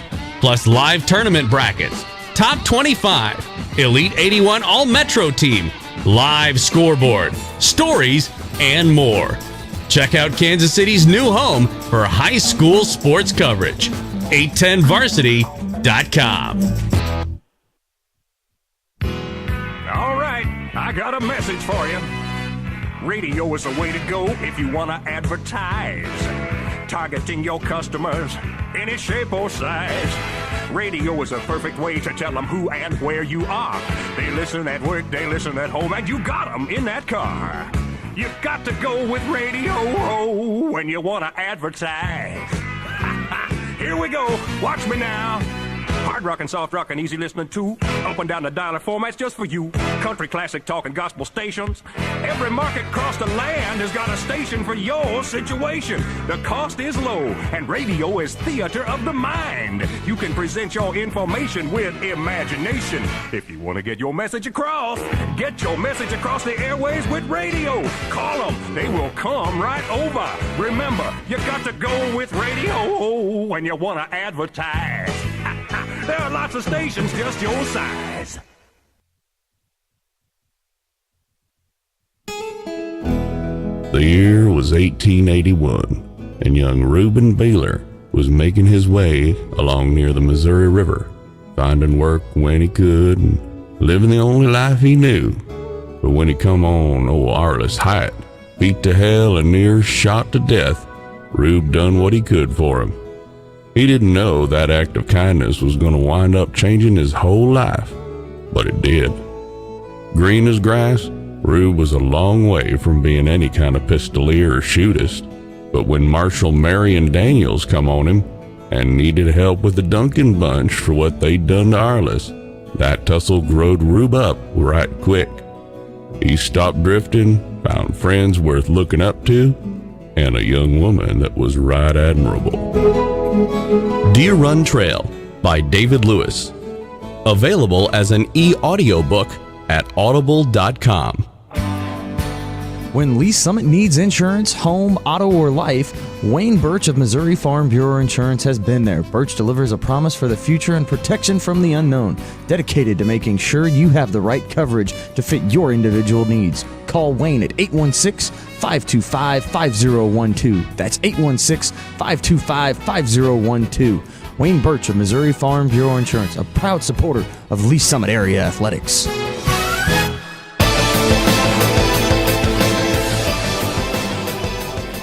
It was a topsy-turvy week, too, on the road here at Fort Osage, but the Lee Summit West Titans do come away with the win when all is said and done. 22-15, the final over the Fort Osage Indians, but they were trailing in this game. A poor first half. It was 12-0 after one half of play, and they were down as much as 15-0 relatively late in the third quarter. Finally got on the board with a 67-yard touchdown from Ben Coble to Cade Clemens. Their defense really stepped up at that point beyond, and they end up getting a short field after a muffed snap on a punt and get the ball into the end zone, get the 2-point conversion to tie things up at 15, and then a last fourth quarter drive after a good stop, 4-down stop against the Indians, again from their defense that really turned it up in that fourth quarter. And the Titans offensively able to march down, get in the end zone, and then hold off the last-ditch effort on the Hail Mary before they come away with the victory. So obviously, not the most picture-perfect win, but a win's a win. And, when all is said and done, they'll be happy with it, at least for the night, until they start trying to watch some film tomorrow and get ready for Blue Springs South next week. Well, and this... We've been doing this 14 years. That was one of the uglier ones. Oh, yeah. I mean, from get-go. That might have been the ugliest win we've had. Yeah, I've seen uglier games. Yeah. But that might be the ugliest win we've actually had. And unfortunately, a lot of them happen here at Fort Osage. I mean, that's just the way it is. I don't see those. The ones at Fort Osage, I'm in the back of a pickup truck, so I can't actually see. Yeah. Well, before we get started and talk about numbers and everything, we do have to commend the folks in the school district here at Fort Osage. The facility's beautiful. Oh, yeah. Nice job on the press box. We were in air conditioning today. Yes. And we do appreciate that. Very much so. And we should take a picture of this air conditioner and send it to Hubbard and tell him this is the sort of air conditioner you need in a press box in a room the size we're in, as opposed to having one a third of this size that's trying to air condition a 10 times bigger area. That's right, but you got to remember, Jeremy inherited that press box. I know. So that's how that works. And you want me to put an elevator? You want to put an elevator on that order yes. form too? Okay, we got that got that. I'm taken okay care of with as an well. escalator. Either way. Either way. Oh, my. Yeah, this was I was just rattling my brain while we were running through those commercials and thinking of some of the ugly wins and losses. And this one probably ranks right up there with a playoff loss to Webb City, where the Titans lost at home in the semis 10-6. You know, I mean, these are just some of the games that I think of over the years. And oh, my. You know, it's great to get the W. You're 2-0, but you got a ton of work to do. Well, hopefully they learned at least some things, not only the coaching staff, but the players too, because, you know, we talked about it, and to give them credit, as much as we talked about how dispassionate they were in the first half and really throughout the first part of the second half, most of the third quarter there, they remained relatively dispassionate. But once they finally, and we talked about it too, you felt like that it was just going to take one thing one way or another. And who knows, maybe it was the Carswell unsportsmanlike conduct play that actually got them into the game. But once they did get into the game, they really turned things around, and they looked like the better team in the second half of the third quarter and the fourth quarter, especially defensively. Oh, most definitely. And the key that they got to do is they got to play 4 full quarters. I mean, that's the perfect game. I mean, you want to make sure you play all 4 quarters, and don't wait till the last 2 minutes in the third quarter to decide to turn it on and play, because the competition we're going to see between now and the end of the season, they're not going to put up with that. Nope. You know, you're not going to be able to get away with it. All right, so we got our numbers. We do. For the game. We do. You're going to like these numbers. Well, I remember at the end of the first half, it was about 280 to 80 or so yard-wise. Yeah, the total offense ended up Fort Osage 380 yards total offense. Lee Summit West 308. The number of plays, Fort Osage ran 82. Lee Summit West ran 55. The yards per play, West was 5.6. Fort Osage was 4.6. So there was a little bit of an adjustment there. The passing game, 292 yards. Titans got that on 18 of 35 attempts. Rushing, 16 yards on 20 attempts for the Titans. 180 yards on the ground on 43 attempts for Fort Osage. So there's the tail of the tape right there. Penalties, both teams got their fair share. Fort Osage had 9 penalties for 80 yards. Lee Summit West had 12 penalties for 100 yards, and each had a turnover. Time of possession, 29 minutes and 59 seconds for Fort Osage. Lee Summit West, 17 minutes and 16 seconds. I mean, when you see numbers like that, you're not supposed to win the ball game. No. Third down conversions, they were 46%. Fort Osage was at the end of the first half. 6 of 22 to end the game for 27%. The Lee Summit West was 2 of 11. They were on third downs and 1 of 4 on fourth downs. What was the time of possession overall? 29-59 for Fort Osage, and then 17-16 for Lee Summit West. Kind of guessed it was around something like that. Yep. And, I mean, Fort O for 3 quarters of this game, in fact, more than that, looked like the better team. Oh, yeah, they did. And they had their numbers, and I'll tell you what, if I wasn't following the Titans, I would make darn sure I made it to see Fort Osage play Staley, because that's going to be a knockdown, drag-out ball game. Staley up to Class 6 this year. Are they still Class 5? Still Class 5. Okay. They're just one of the defending state champs. So wow, yeah, it's going to be quite a game then. And I tell you what, the Indians. You also kind of wonder, because the game, it wasn't an immediate thing, but the game definitely did take a turnaround after Baker was slow in getting up. Yep. I don't know that he was really injured that badly or anything like that. And I don't know if it was just, it could have been a coincidence, that is to say, because when he came out after the injury, it was right at the end of the third quarter. The tide was already starting to turn to a degree, and it could have just been more along the lines of that was a good opportunity for the coaching staff to fire the players up, or maybe the players fired themselves up. hey, look, he's human after all. Exactly. After he'd been Exactly. because he didn't actually look like, it's not like he was out there limping or making poor decisions or anything like that. It was really more along the lines of the Titan defense just really stepping up their game. It is, and again, they were building and they peaked at the right time for this particular game. Yeah. And were able to get the W. All right, so player of the game. This is a tougher one. Had they won, Ty Baker would have easily been the player of the game in this game. Yes. On the Titans side, offensively, Coble didn't play a bad game by any stretch of the imagination. He was running for his life a lot of that first half, and played pretty well in the second half overall. Obviously, Cade Clemens with the big long touchdown run to get them on the board. That was one of the key plays to the game. And I think you could. Well, I just talked about all three of the receivers. The big three, Sammy Cooper had 8 receptions, 101 yards. Yeah. Cade, 5 receptions for 98 yards. And then Cardell had 5 receptions for 93 yards. Right. And each had a touchdown. Well, and I was going to say, and then, Cooper coming up with a 2-point conversion was huge.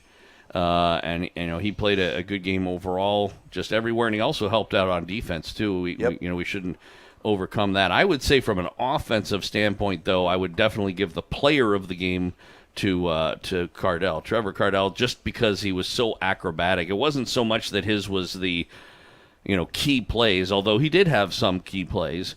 It would be hard. It would be, all, like you said, all of the receivers had positives to their game. Yep. And so if you're trying to find a differentiation between them, you could say, well, the differentiation is Cade Clemens scoring 6 points, which made a big deal.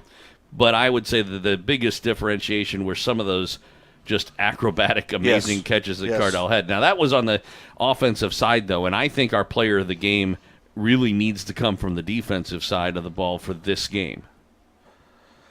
Wow.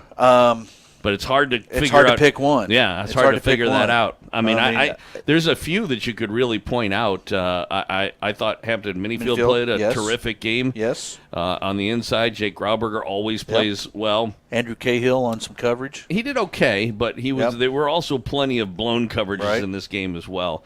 I think you could make a good case for Bradley Myers. Yes. Middle linebacker. Yes. I think a lot of sticks in this game. Yes. And he was there for a lot of the better hits as well as Fredrickson as well. Elliott Keys, 3/4 of the game. Did a nice job of getting penetration, trying to stay within the lane, coming through the middle. I think that if it weren't for the unsportsmanlike conduct call he got, that Cam Carswell would really fall in that category, not only because of the fact that he played okay on defense, but he also contributed pretty heavily on offense as well, especially in that second half when the offense really got going. Yep. Part of that was when they started using him as an H-back. Yep. And to know that kid, that's, he's going to learn from that lesson. Yeah. Okay? And it's not because he's the coach's kid or one of the coaches, or one of the kids that his dad is a coach. He celebrates, but he is never that kind of kid that's going to be in your face about it. Okay, he was excited, exuberant play, just at the wrong place to do it. Yeah, and he'll learn from it. That's a sophomore there for you. We got him 2 more years after this one. So your defensive player? I have no idea. I can't really pick one out, and I can't say it's the whole defense either because. Aside from the fact that that's a huge cop-out. Yeah. I'd probably have to go with Myers before anybody else. I was going to say Myers or Minifield were the 2 that I would go with. We could go with them as both. Yep. I think both of them probably deserve it. That one. Yep. I think you could have made a case for Cade Clemens if he hadn't shanked that punt, too, by the way. Yeah. Because if you factor in the special teams, he was out there as well. 3 inside the 20. Yeah. And then you also, Michaela Wiley. Michaela Wiley. I can't say it. Michael Wiley. Easy for me to say. Yeah. He made his 2 extra points. I was just going to say, with all the kickoffs into the end zone, I actually seriously thought about talking about him as the player of the game. Yeah. It's just that he's out there for so little of it. It's kind of hard. He was definitely the special teams guy of the game. Yeah. But I don't know that you could really give him a player of the game award per se. And kudos to the offensive line for coming together in the fourth quarter. That was huge. Because it was a huge turnaround because they looked awful in the first 3 quarters. They did. To be quite honest. They did. It is what it was. So, all right, so next week it is at home to Blue Springs South. And I would recommend that they not get down 15-0 in the third quarter to Blue Springs South, because they will not. As tough as this one was to come away with a win, that'd even be harder. Yeah, and I was going to look. Liberty did beat Park Hill 24-21. Okay. And I was going to look for that Blue Springs South score. Blue Springs South shows still some time left, but they were up 28-21 over Ray Pack. Okay. So, I mean, you better be ready to play because Blue Springs South got upset by Raytown week 1, so they got a lot of proof. Yeah. A lot to prove, and so they're going to be coming. They're always good. They're not going to be easy regardless of what happens. So like I said, you definitely don't want to fall behind. Rockhurst shut out Blue Springs 17-zip. Wow. That's going to turn some heads, isn't it? Yes, it will. Yes, it will, because Rockhurst didn't play very well last week. So, all righty. All right, so that'll do it for us here at Fort Osage. The final score, once again, it was the Titans from behind, 22-15 winners over the Fort Osage Indians. Next week, we'll be at home at Titan Stadium to play Blue Springs South. We hope you enjoy. You can join us there, but if you can't, tune us in right here on 810varsity.com, and we'll have all the action for you. For Mark Files, Joel Becker here from Fort Osage on Titan Football, a presentation of Backport Sports, Beck Bros Productions, and 810varsity.com.